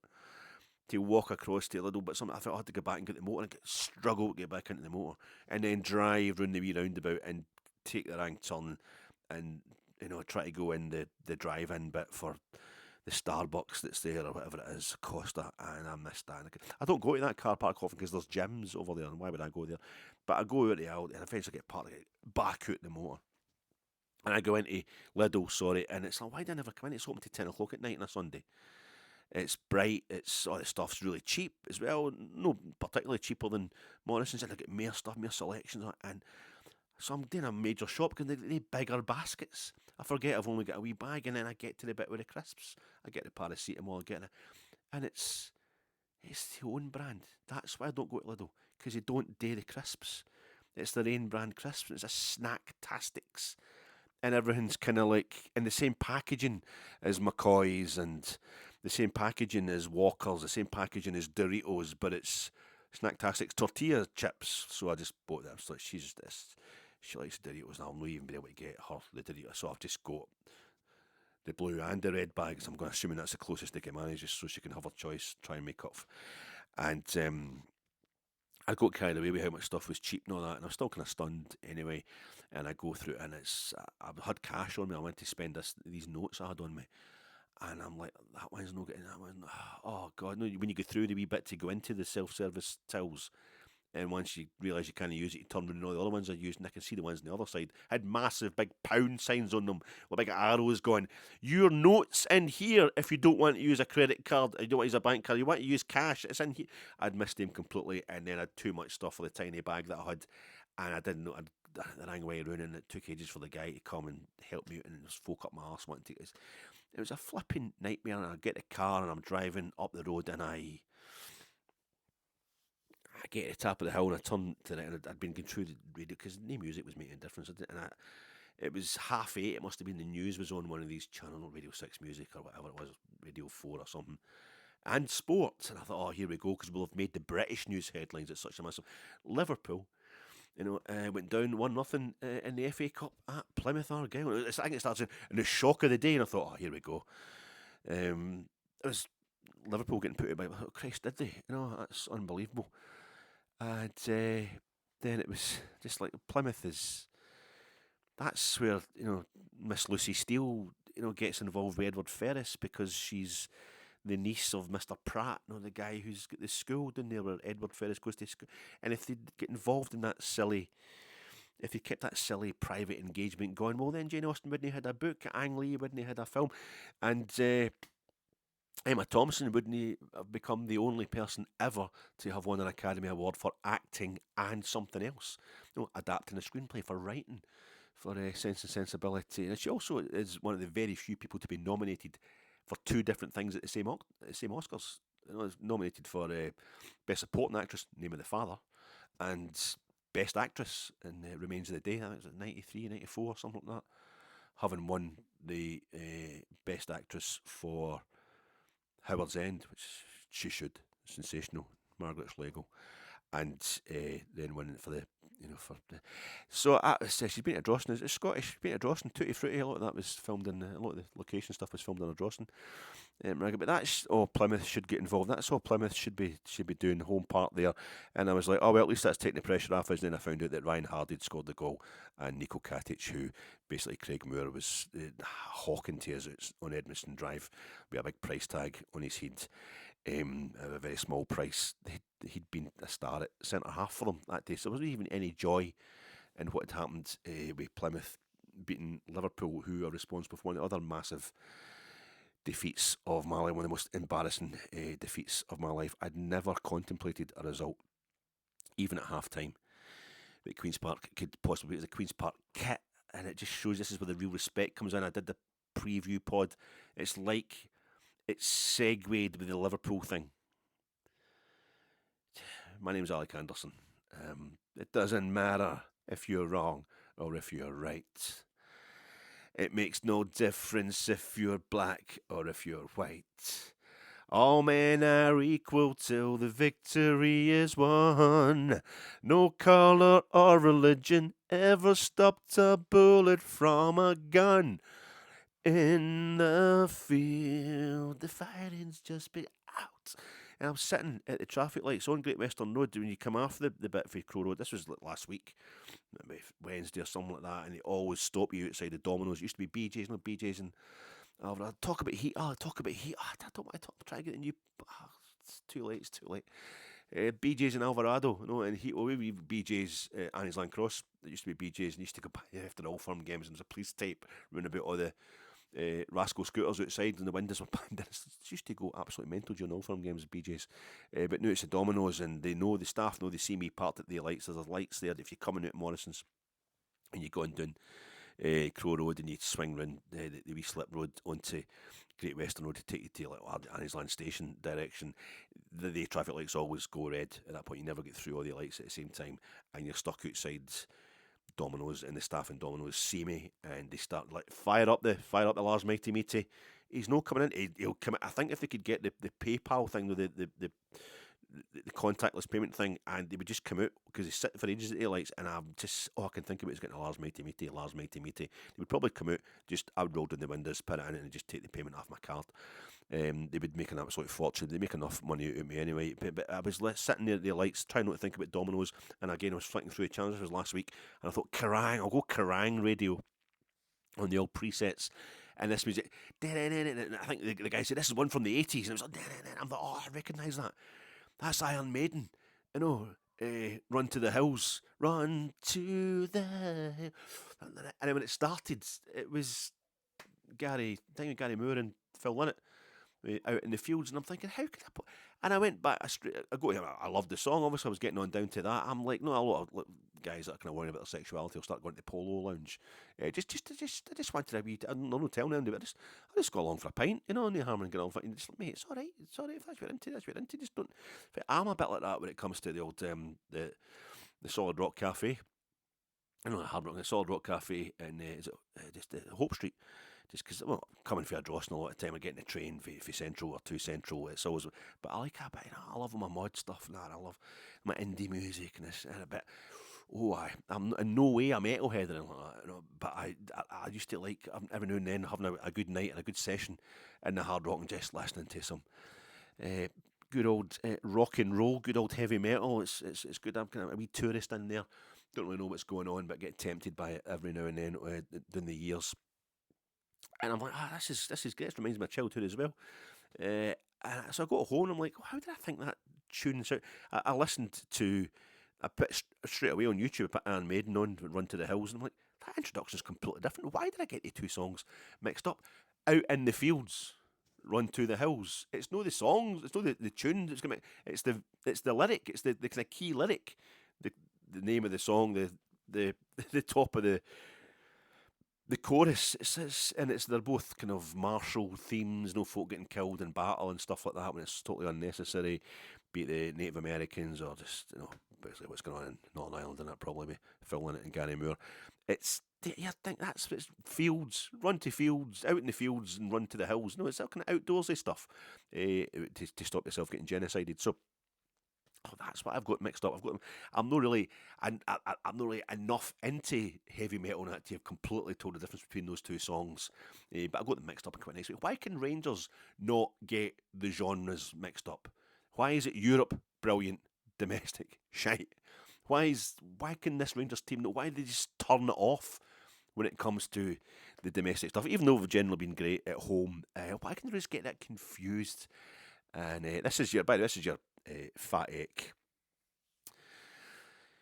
Rangers' domestic season is over and everything is dependent on Europe now. Philippe Clement could be in for a sacking. He certainly deserves it. Reaction pods, preview pods, midweek blather pod coming to you in association with Jersey. Sunday night, still there, the flagship show, 9:30 on Sunday there. It was Craig and Stuart. I thought it was somebody else was going to be on that show, but it was Craig and Stuart, and they're having to do their best with that horrendous result on Sunday. So check that out, folks. Always a good chat between those lads. And I'm also sponsored by Thought Terminating Cliche. The one joy I've had this week since that result was discovering the phrase Thought Terminating Cliche. You know, the concept of the thought terminating cliche. It's been coined in the 1960s. It's been all over the internet for ages. There's hundreds of wee videos about it on YouTube. I soon found out. I didn't know about this. I didn't know about this expression, and it's something that I've always talked about. I've talked about how Celtic fans always get in touch, and they need a wee meme. They need a wee easily memorable phrase to stop. You know, to your club's died. You know, you died. There's no old firm. Remember back when we were getting to the final in Manchester in 2008. It's anti-football. They got a bit of help with Lionel Messi with anti-football. It's anti-football. You know, it's something it's meant to shut down any thought. It's usually from cults. And I thought that's fine. There's a phrase for that thing, and it does my nut. And obviously you watch it And I mean, I've been watching it like with Brexit. Brexit means Brexit. What does that expression actually mean? Do you know what I mean? You've got to believe in Britain. You know, while you're taking all our money off us and making sure that Britain's going to be, you know, just totally bankrupt. Why? What do you mean Britain? You know, get Brexit done. Just ignore all the trade agreements and all that, and so the rest of the world just shafts us, and we've all got to pay the price so you guys can get money off the Russians. That kind of stuff. Just Bairns not bombs. Believe in Scotland, and I do believe in Scotland. That's why I want to have some bombs to protect us for the various nutters that are around over the world. Putin probably being the number one just now, and I want to make sure the Bairns are safe. It's just that kind of the thought terminating cliches. They stop people thinking about what's going on. And a day or 2 days of feeling really happy that I'd found this phrase, and I thought I'm going to start using thought terminating cliche, like a thought terminating cliche. Anytime somebody says to me, make America great again, I go, that's a thought terminating cliche, isn't it? And that'll actually become a thought. And then I listened to somebody I'd listened to 2 or 3 wee bits on YouTube about it, because that's how you discover stuff these days. You don't read in. And then eventually I got to one where the guy says, when people say things to you like, that's transphobic, that's racist, that's not politically correct, those are thought terminating cliches. And I thought, all right, it's been used by both sides. Okay, that's not actually that good. And I've realised also thought terminating cliche is used by Rangers fans about Rangers, not just Celtic fans.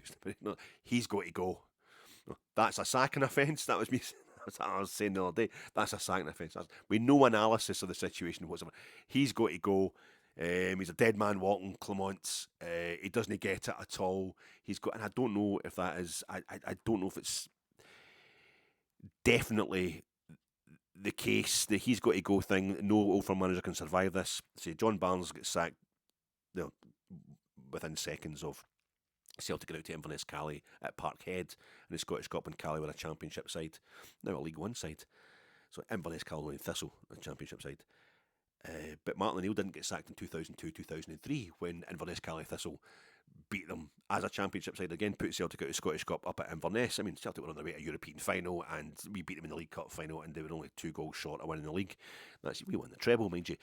But Gordon Strachan, 2006, Celtic lost to Clyde, who were 5th in the championship. They finished that season 5th in the championship. Yes, I did look it up, which is what Queen's Park are just now. Another famous Glasgow team with a great Scottish Cup history. There's only 10 teams that have won the Scottish Cup more than twice, and Clyde are one of them. 3 times they won the Scottish Cup. A traditionally a Glasgow side with a great Scottish Cup history. And it's the same thing on Roy Keane's debut. They get beat early in 2006, but Rangers end up finishing the league in 3rd place. We finished behind Hearts that season. So Strachan got off to, including the 5-0 defeat to Armedia Bratislava, he got off to a really dodgy start as Celtic manager. Never really appreciated by the Celtic support. Gordon Strachan never liked.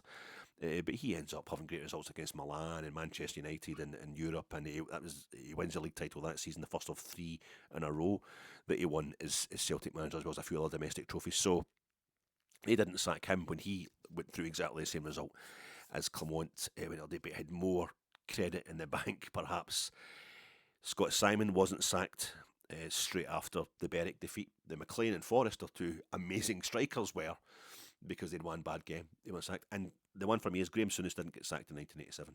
20 years after Berwick, Graham Souness did not get sacked. Scott Simon gets sacked months later into the following season, almost more like about the fact that Celtic were in the final of the Club World Championship, the Intercontinental Cup, as it was in against Racing Club of Avellaneda, Buenos Aires, Argentina.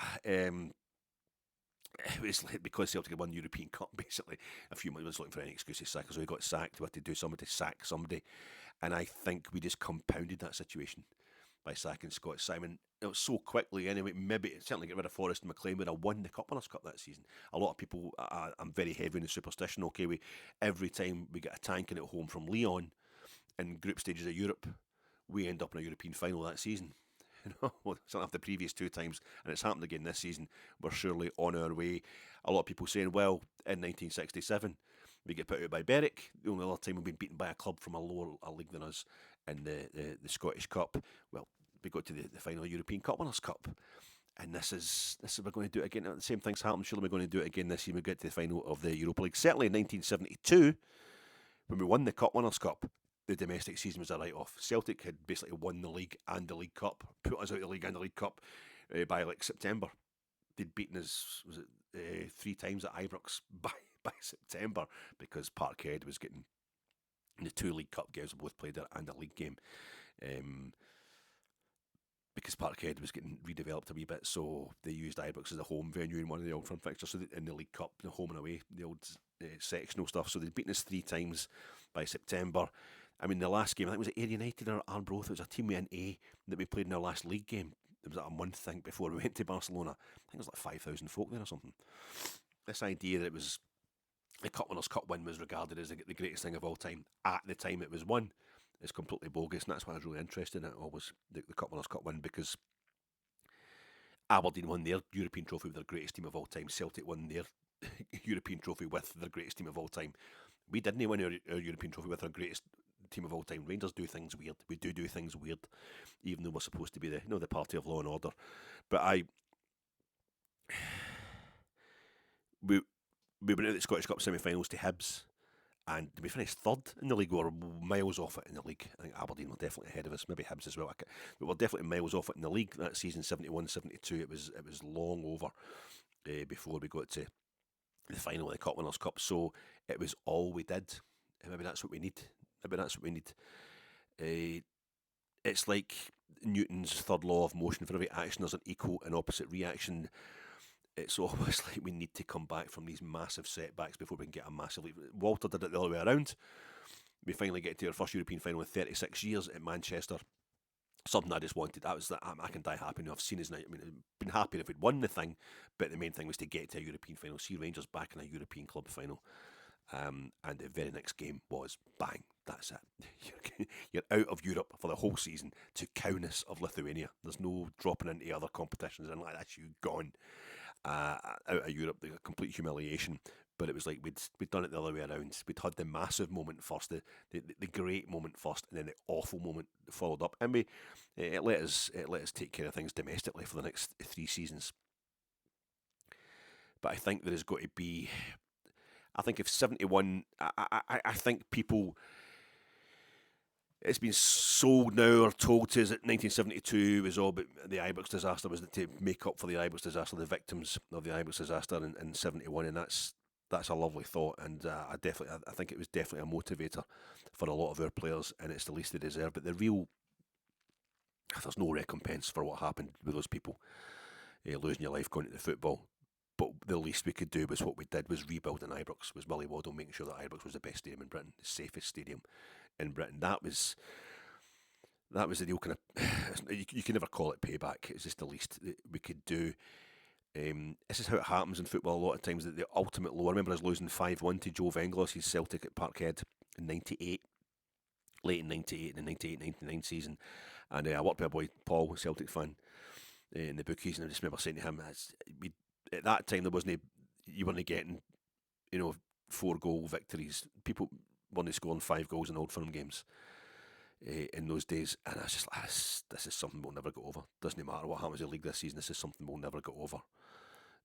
This is just too much. And we went back to Parkhead for the return fixture, the other fixture at Parkhead that season in the league, and we won 3-0 and sealed the league title, which is my happiest memory ever domestically. So that's, you do bounce back for these things. We need to make sure that we're going to do something spectacular to make up for this. I think Nuremberg in '67 kind of confuses the issue. That wasn't a recompense for Berwick. It was punishment for our reaction to Berwick. But it was compounded by Celtic winning the European Cup, and us not even. It would have become annoyingly for Celtic fans. They would have hated it for the rest of their life. But thinking, that was the season that the Old Firm won the European trophies. The Old Firm won the 2 big European trophies. Imagine how annoying that would be. We won the biggest one. It was more it's a joint venture, really, wasn't it? And Scotland beat England at Wembley. John Gregg was captain and Bobby Lennox scoring the goal. It's just a great season for the Old Firm. And the price we paid, the ultimate price we paid for Berwick, was going to Bavaria against Bavarians and going to extra time to show how close we could take it. And we've got Roger Hind playing up front when we had get rid of Forrest and McLean, particularly Jim Forrest, an amazing striker, amazing goal scorer, and we get rid of them, so we didn't win that European trophy, and that has made all the difference. For me, the moment we came back, the recompense for Berwick was probably winning our only European trophy in '72, in a footballing sense. But the real comeback from it was 1987, the game I was at when we get beat off Hamilton in the Scottish Cup, and I was in the East Enclosure, and I did hear somebody saying, an older fan saying, Forrest and McLean didn't play again for us after Berwick, Fleck and McCoist should be the same. The day, we'll get beat 1-0 again.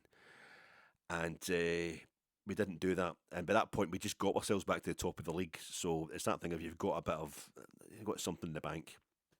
The Scottish Cup defeat does not get you sacked in the way that everybody has been saying so since Sunday. But I think it was a difference in our reaction that time. We looked at history and we thought, no, we're not going to do Berwick again. And although we won, a couple of trebles, 3 league titles in total under Jock Wallace between 67 and 87, it was Celtic completing 9 in a row. Celtic getting to another European Cup final, 2 European Cup finals. We had the new firm coming in as well, winning Aberdeen and Dundee United, winning 4 league titles between them in the space of 6 seasons, without us finishing 3rd and 4th and 5th in the league. It was only when Souness come back that we got back to that proper level of dominance that we'd had in the early part of the 60s up until 64, inclusive, and even the Scottish Cup in 66. That we get back to that kind of level of proper Rangers stuff, because we learned, let's not be hasty here. And I don't know if we're at that situation. Getting Steven Gerrard back? No. We're not doing that. We're not getting Steven Gerrard back. He'll have lost all his desire, I think, his ambition. That's all been. It's been too many setbacks since he left Rangers. It was fantastic at the time. It worked well. Michael Beale was such a massive thing to him as well, and he was a disaster when he came to Rangers as manager. We can't have that kind of stuff coming back. Plus, he took the Saudi dollar, and that really does piss me off. A horrible country. So it's a beautiful country and beautiful people, but the way it's run, death penalties and all that, it's terrible. So no, I wouldn't have Steven Gerrard back. I don't want to ruin the memory of what Steven Gerrard did before. No, Derek McInnes, don't think that's going to happen. I think that moment is gone. I really don't know who else we would get. And the one for me, an interesting one for me, is Issam Sharai. This fella we got in a few weeks ago, who may have worked on the set pieces, but he's certainly not been able to not been able to do much with them since then. Since arriving, he's been an assistant manager everywhere, another Belgian. And if there's this system going on at Ibrox where we can replace managers but still maintain the general overall system, Clement's not involved with signings and what have you, then that's fair enough. If there's a system there that we can just trade managers the way we trade players, then maybe Issam Sharai should be the man. Maybe that's what he was brought in for. I don't know. I just feel as if the team is going to have to take this, and you can't completely write off the possibility of us getting to another European final, but as I discussed a few weeks ago, and we'll discuss it again next week, the teams that remain, even if we get past, I have a funny feeling we won't even get past whoever we get in this round now, the last 16 round. Philippe Clement has never got past a post-group stage knockout round. He's never got through it.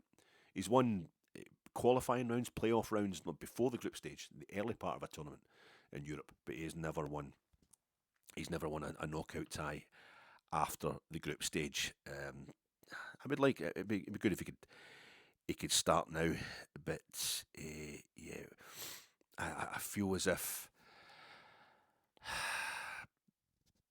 there's a great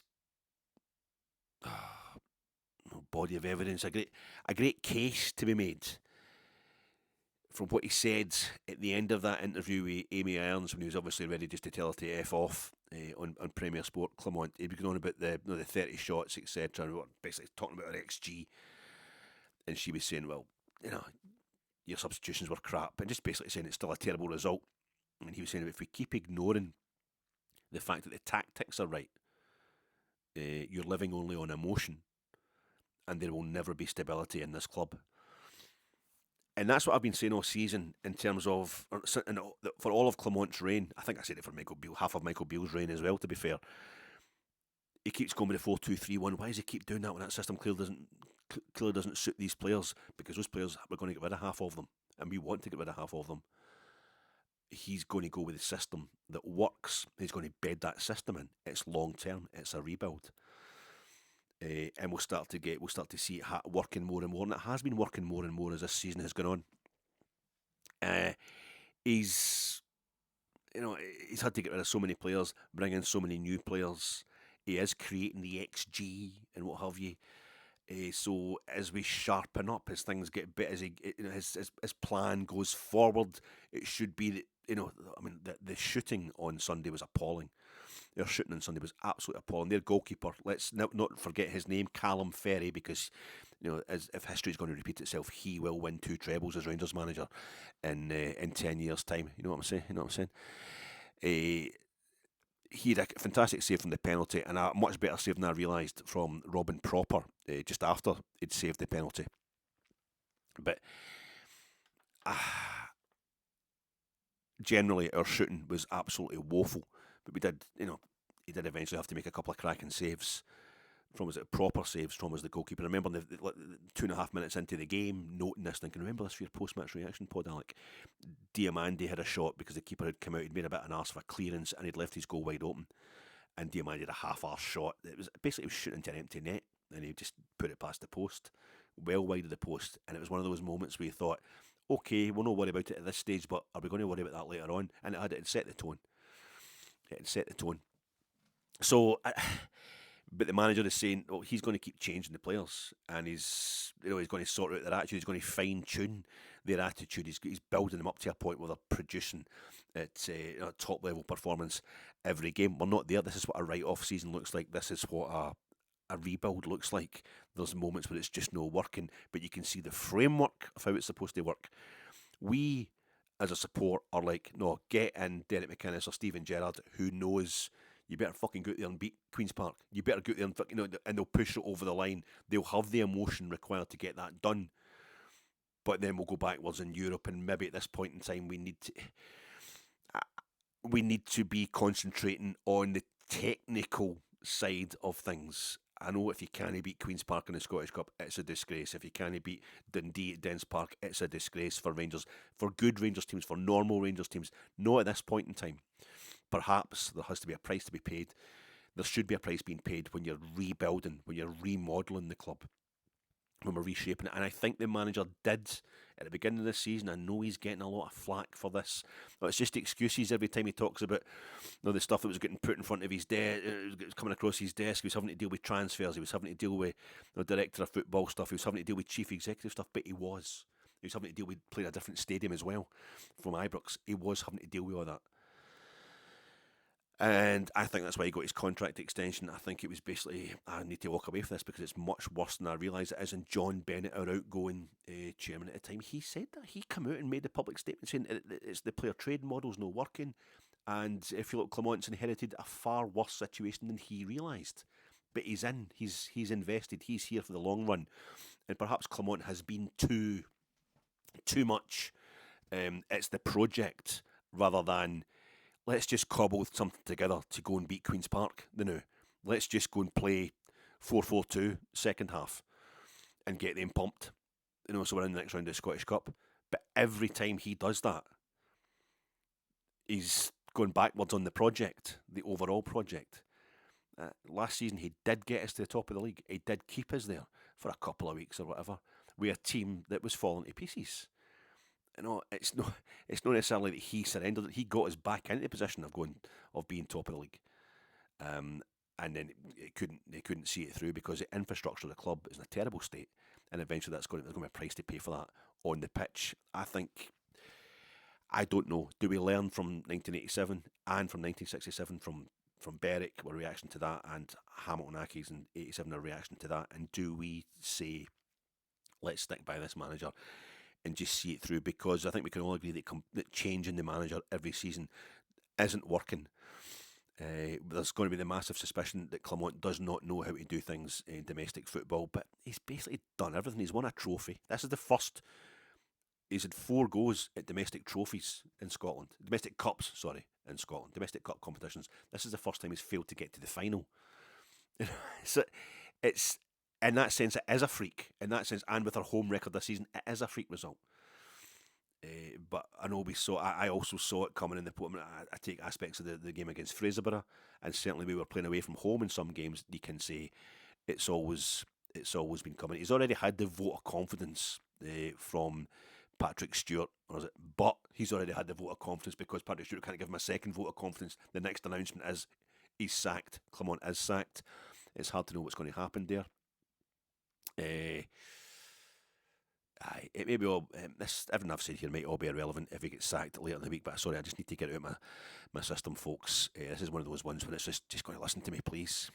Just please going to listen to what I've got to say because I need to talk to somebody. I need to get it out of my system. So maybe we can have that mythical half-hour pod that I've never done that you're supposed to do. Maybe that can be there's certainly not going to be a lot to talk about when it comes to playing Hearts at Tynecastle. There's not a lot to look forward to now domestically. So maybe I can fire out for the rest of the season these wee half-hour pods for all our domestic games that are left, and we'll keep the big ones for Europe. And that might just be 2 games as well. I don't know, Derek for Rangers Review. It was yesterday. I was some time off yesterday night, and it was yesterday morning. I always tune in to Rangers Review, have their free pod, 9:30, I think it is, every morning. I usually catch it later in the day if I catch it at all, but I just thought, oh, and I went on, and it was kind of halfway through. So I did that thing, you'll be able to do it with this. At the bottom of your YouTube videos, a wee red line, which is showing you the time where you are in the pod, and there's a wee tiny red circle appears if you touch it, and you can drag that back just to take the pod backwards. So I did that, but my hand slipped. I just want to take it right back to the beginning to hear the Rangers Review pod from the very beginning yesterday. And it was Derek Clark and Johnny McFarlane. They're always good value. And I went like that, but my finger slipped. And I just quickly did it and dragged it back to the beginning. But that second that my finger slipped, I just got back to a bit in the pod. And it was Derek Clark just gone, I mean, who would even want to? And but I'd moved it on so quickly. I was like, oh no, I'm going to get it. But I was killing myself. Just like, I know what he's talking about there. Who would even want to, basically, who would even want to take this job? Who would even want to come in and take this job for the rest of this season just now? It'd be a poison chalice. I thought that just sums up the situation just now. We can't even talk about somebody coming in to replace the manager because we don't think anybody would want to. I think if we've got a caretaker in the job, but the thing about £50,000 a week, he's on £50,000 a week, 1.2 million to sack him or whatever. That was the case before Sunday. That's one of the things that was the case before kick-off on Sunday and remains so. That's just part of the pile-on. That's part of the, giving ammunition to the boys sitting in the canteen. That guy's on 50 grand a week as well for that pish. That's irrelevant as far as I'm concerned. That's what Rangers managers should be getting paid, minimum. We should be getting that kind of standard of manager. And Clement has won good titles and good leagues, and I think he is a good manager. There's this thing about maybe he's the right manager in the wrong job. He doesn't get Scottish football, but last season he won 5-0 at Dens. Last season, we won at Easter Road and stuff like that. When he's got the players, when he's got the infrastructure is working a bit better, he will make it work, and I think he deserves it a bit to get to the end of the season for what he went through during the summer and the beginning of the season. I think he is into the project so much that he was almost on the verge of writing off that result on Sunday. But he is correct. He is correct that if you react too emotionally, sometimes you're going to, as be proved to be Berwick in 67, you're going to end up ruining the long-term project. I don't doubt for a second that Jockstein Celtic would have won the European Cup anyway and would have won more league titles than us, but we could maybe have stopped them winning 9 in a row. We could maybe have punctured it a bit along the way, and we could certainly have won that Cup Winners' Cup as well in 67 and made it all about the old firm winning stuff. The crowd, I think the crowd has been played up as well. There's only 35,628 there. Excuse me, sorry. I need to sniff here.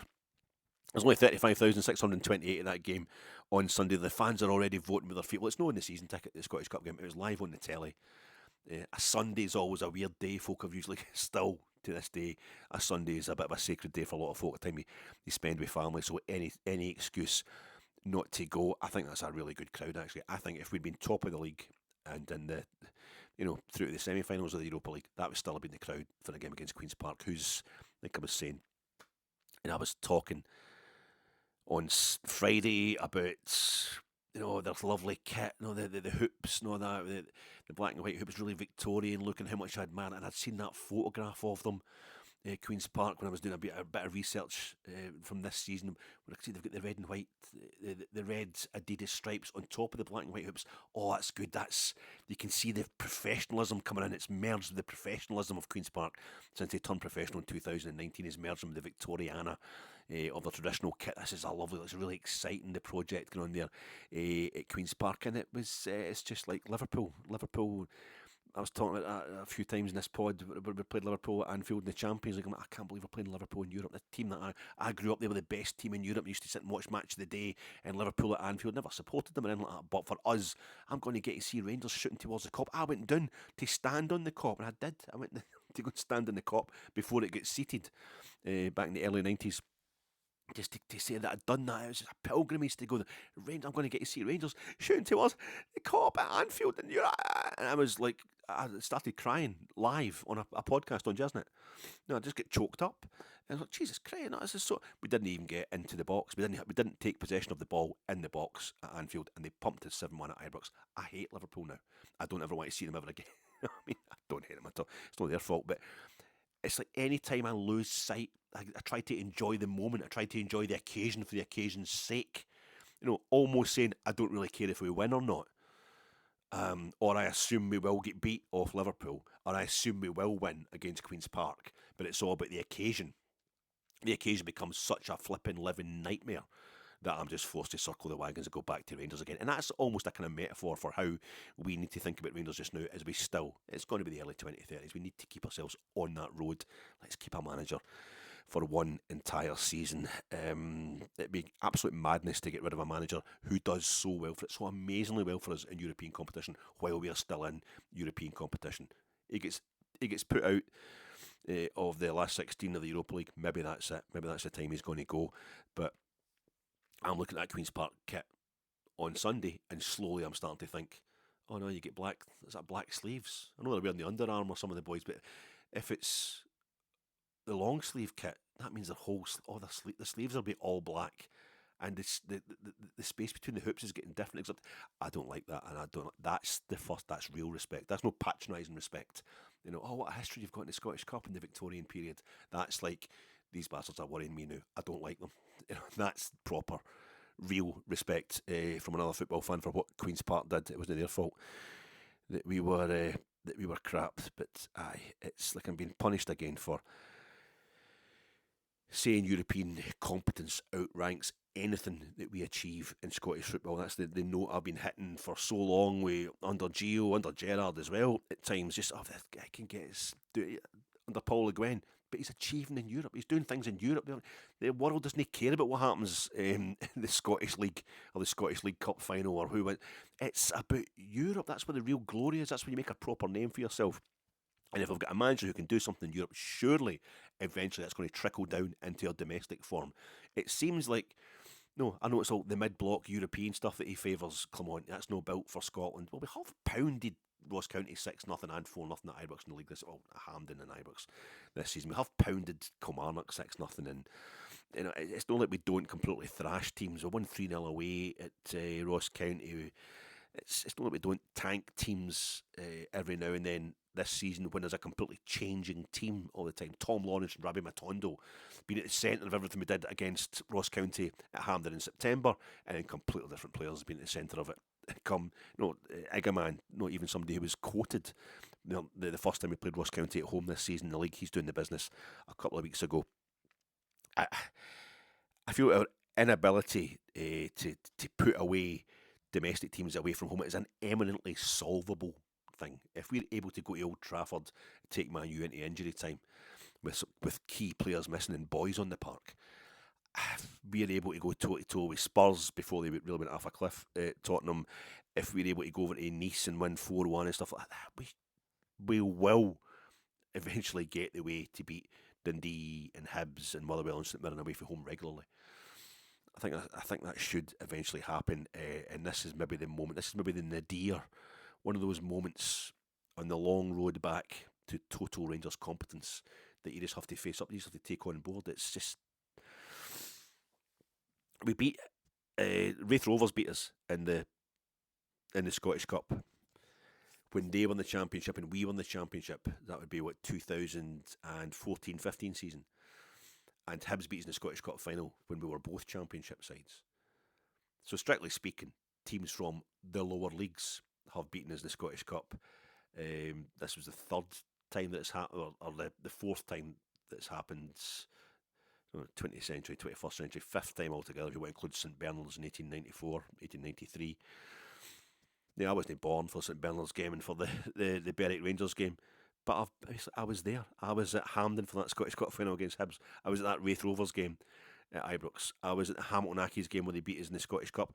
I wasn't at the Hamilton Accies game 2 weeks beforehand where we beat them in the league at Ibrox to go top of the league at that time in the season for the first time since the 70s. The game where we signalled this was it, we're going to win the league title again. It's the only game I missed that season at Ibrox because I was at the holiday show at the SEC working for ATMAs. Now, I worked for ATMAs in their property department. It was a dog's body in their property department, and their head office just happens to be next door to my hometown. The only time, I didn't know the first thing about selling a holiday, the only time I ever got on the old ATMAs blazer and tie and that was once a year we would have to go and work at the SEC, just handing out leaflets and directing people to folk who did know something about holidays. But I had to do that, once a year, and that was the day I wasn't at that Hamilton Accies game, but I was at the one 2 weeks later where they humiliated us in the Scottish Cup. I am a jinx. I've been at so many really, really poor historic moments for Rangers, but I feel as if and Sunday was the worst. Sunday was the worst in terms of being beaten by a club that shouldn't be beating you at all. Maybe losing 7-1 to Celtic in the League Cup final was the worst of all time. Stuff it's no always a straightforward. It's like you get goal of the month competitions, and there's goals where it's a fantastic strike, a spectacular volley, or a beautifully crafted backwards header with spin on it or something like that. And then there's team moves. I feel as if there's always been chopped up into different categories. And I think it's the same thing with humiliating all-time defeats. There's various ways defeats can be humiliating the opponent or the severity of the scoreline, but I don't know if we should just keep it all in just now, kind of keep our powder dry, see how it goes to the end of the season, see how it goes in Europe. And this idea that season ticket sales will be affected, and that if we sack the manager in June and you bring in, Pep Guardiola's going to be looking for a job soon, maybe Jose after we pump him and Fenerbahce at the Europa League. We bring them in July, the season ticket sales will go through the roof. We'll have to build out the extra tiers at Ibrox. It will be okay, but I think it's all up for grabs now when it comes to Philippe Clement. I can only put out my reasons why he maybe should stay. I can only theorise that defeat on Sunday was indefensible. It was totally indefensible, and it's going to be a long week for him. It's going to be a long week for the rest of us, and that certainly was a very, very long podcast. Alec, what is Heat? You're always okay. I think if any scene in Heat, it's probably going to be Michael getting shot through the head after the bank high score is wrong when Vincent Hanna, played by Al Pacino, Michael Chirito, played by Tom Sizemore, he picks up the wee lassie as a human shield, like Elon Musk in the Oval Office last night.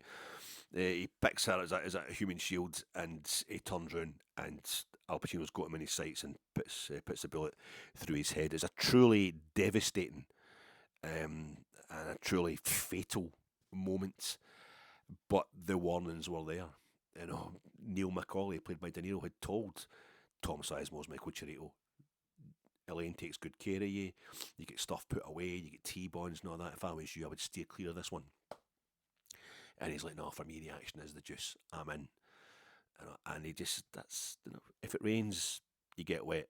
If it rains, you get wet. But he had been warned, and I, even my own overly optimistic way, had put a wee warning in for Rangers on and the preview pod to this game, saying that we don't do well after having a long break and so many midweek games. Suddenly having a week off is like having their summer holidays, and we don't do well against that first team we usually play in the Scottish Cup at Ibrox after a break. I know we played Fraserburgh before, but there was so many games we've struggled slightly. I didn't know we would struggle to this extent. We didn't heed that warning, and we get shot through the head by Queen's Park. Yeah, we need to see signs of improvement. Yeah, damn right we do. Colin, Ali, Andy, Shanty, Robert, Albert, everybody, just everybody out there talks to me all the time. Thanks very much for listening, troops. Thanks so much for getting back to me on the comments and the podcast underneath. It's a massive, massive help at times like this. I just like to sit back. I love doing one of these pods and you get the comments and I can just sit back and reply to folk. It's just like shooting the shit. You know, it's like, yeah, you're right, mate. That was total. It's good. It's nice to just a bit of kind of after show chat, if you like. I've not been able to do it the past few days. I've got a lot of stuff on just now. I feel like crap, but it's just been. Every time I tried to reply to somebody, it was turning into like a 15-page dossier. So instead, I'm still doing. The challenge had been set to me. Somebody had set me the challenge of, can you do a 2-hour podcast, Alec? And maybe that's what we should do here. What we've got 6 minutes to go to try and get it to hit the full 2 hours. If anything should justify a 2-hour podcast, it should be one of the most seismic defeats in the history of the club. What else could we talk about? I've got anything else written down. It's just absolutely bloody awful. On Sunday, I should maybe try and push this to get the full 2 hours. That's the thing. I did that podcast last week, a 1 hour 48-minute podcast previewing the Queen's Park game, and I try to take in the transfer window and the the European squad getting changed, and I'm thinking that's unbearable. That's terrible. These pods should be less than an hour. They should always be. Nobody's going to watch a pod that's more than an hour, and all I get is messages saying, "Right, Big Mac, you're trying to do it the full length of Heat, aren't you? Trying to do the same length as Heat. That's 170 minutes. Heat lasts for." Somebody will say, "Alec, you've got to go for the 2 hours. You got to, one of these days you're going to have to go for the 2 hours." What we'll do is we'll turn this into a 2-hour pod, knowing that we will eventually, one day, when we get the payback for this game, and it's always in the post. If a terrible result, there is always going to be something. Excuse me, sorry. There's always going to be another result that makes up for it, that compensates for it, and it's been that way since we come back into the top flight. So there'll be a 2-hour pod in the future. I'll do this now. I'll take us to the 2-hour mark, knowing that there's going to be a 2-hour pod in the future that is just all celebration. That is just all. How great was that, by the way? How great a result was the other night. How enjoyable was that? I think I do the thing with the mirror effect on the pod. If I haven't done that before I started recording this, my voice will be way out of sync with the movement of my fat lips. So deepest apologies from that. It'll have been like that for the last 2 hours. So just listen to this pod. Don't look at it. This isn't nice to look at anyway. But I feel as if every time we win in Europe, every time we get a European group, it makes up for drawn at Peterhead in the first day in the lower league football. We beat, we go and beat Nice 4-1. That's one of the games at Stirling Albion. We lost 1-0 at Stirling Albion. We drew one each with Stirling Albion. We lost 1-0 on a Saturday. We drew one each midweek. Humiliating stuff at Fourth Bank. Well, that's every time we have a great European group stage result, it makes up for one of those. Winning the Scottish Cup, eventually that make up for losing that bloody, Challenge Cup final against Raith Rovers at Easter Road. I was looking at this the other day in the Scottish Cup games that we had, the games that we had when we were in the lower leagues. That's how you have to qualify it with. This is the first time Raiders have lost at Ibrox in the Scottish Cup to a team from a league lower than ours, lower than the one we're in, because we lost that game to Raith Rovers. In 2014-15 season, we lost to Dundee United the two previous seasons, the semi-final and was it quarter-finals or the fifth round of the Scottish Cup, the first season in the lower leagues, and Dundee United were a top flight side at that point. I think Inverness Cali put us out the League Cup one of the seasons. Celtic put us at League Cup semi-final. They're certainly top flight, and St Johnstone put us at the League Cup. It was only when we lost to Forfar, I think, at Forfar, on the first day, really, of the 2013-14 season at Station Park. Well, they were in the same league as us. They were a League 2 side as well, a League 1 side as well. That was the only time we went out to a lower league side, albeit they weren't in a league lower than ours. So even through that period in the lower leagues, we really maintained. We never, at any point in our time in the lower leagues, lost to a side from a division lower than ours in the cup competitions. Even You know, when it was even we beat Peterhead were from, I think, League One when we won the Championship, and we won the Challenge Cup final. But we even held our own then. We held our head held high. We held our head high even in our lower league years in the domestic cup competitions. So it's such a setback. It's unbelievable, and I just feel as if that almost the way things are going with Rangers just now, that means that we will have a massive. We're going to win basically a European trophy, and it might be this season. I think the only way to make up for it, to make up for the, you know, get it to aside from the Championship, is to go and win a European trophy. Queen's Park are fifth in the Championship, and it's also something that's been ignored, I think, maybe by the manager, is that all the sides, basically, I would say probably the top four in the Championship, the playoff places and the automatic promotion, and up to probably Dundee United, probably third place in the SPFL Premiership, are all the same. That's a division, but it's on. You know, Celtic are in a league of their own just now. Rangers on the second tier. Really, we've got that all to ourselves. And then there's a tier that goes right down to probably Partick Thistle in fourth place in the Championship, and Queen's Park on the cusp of that. They're on the cusp of that tier.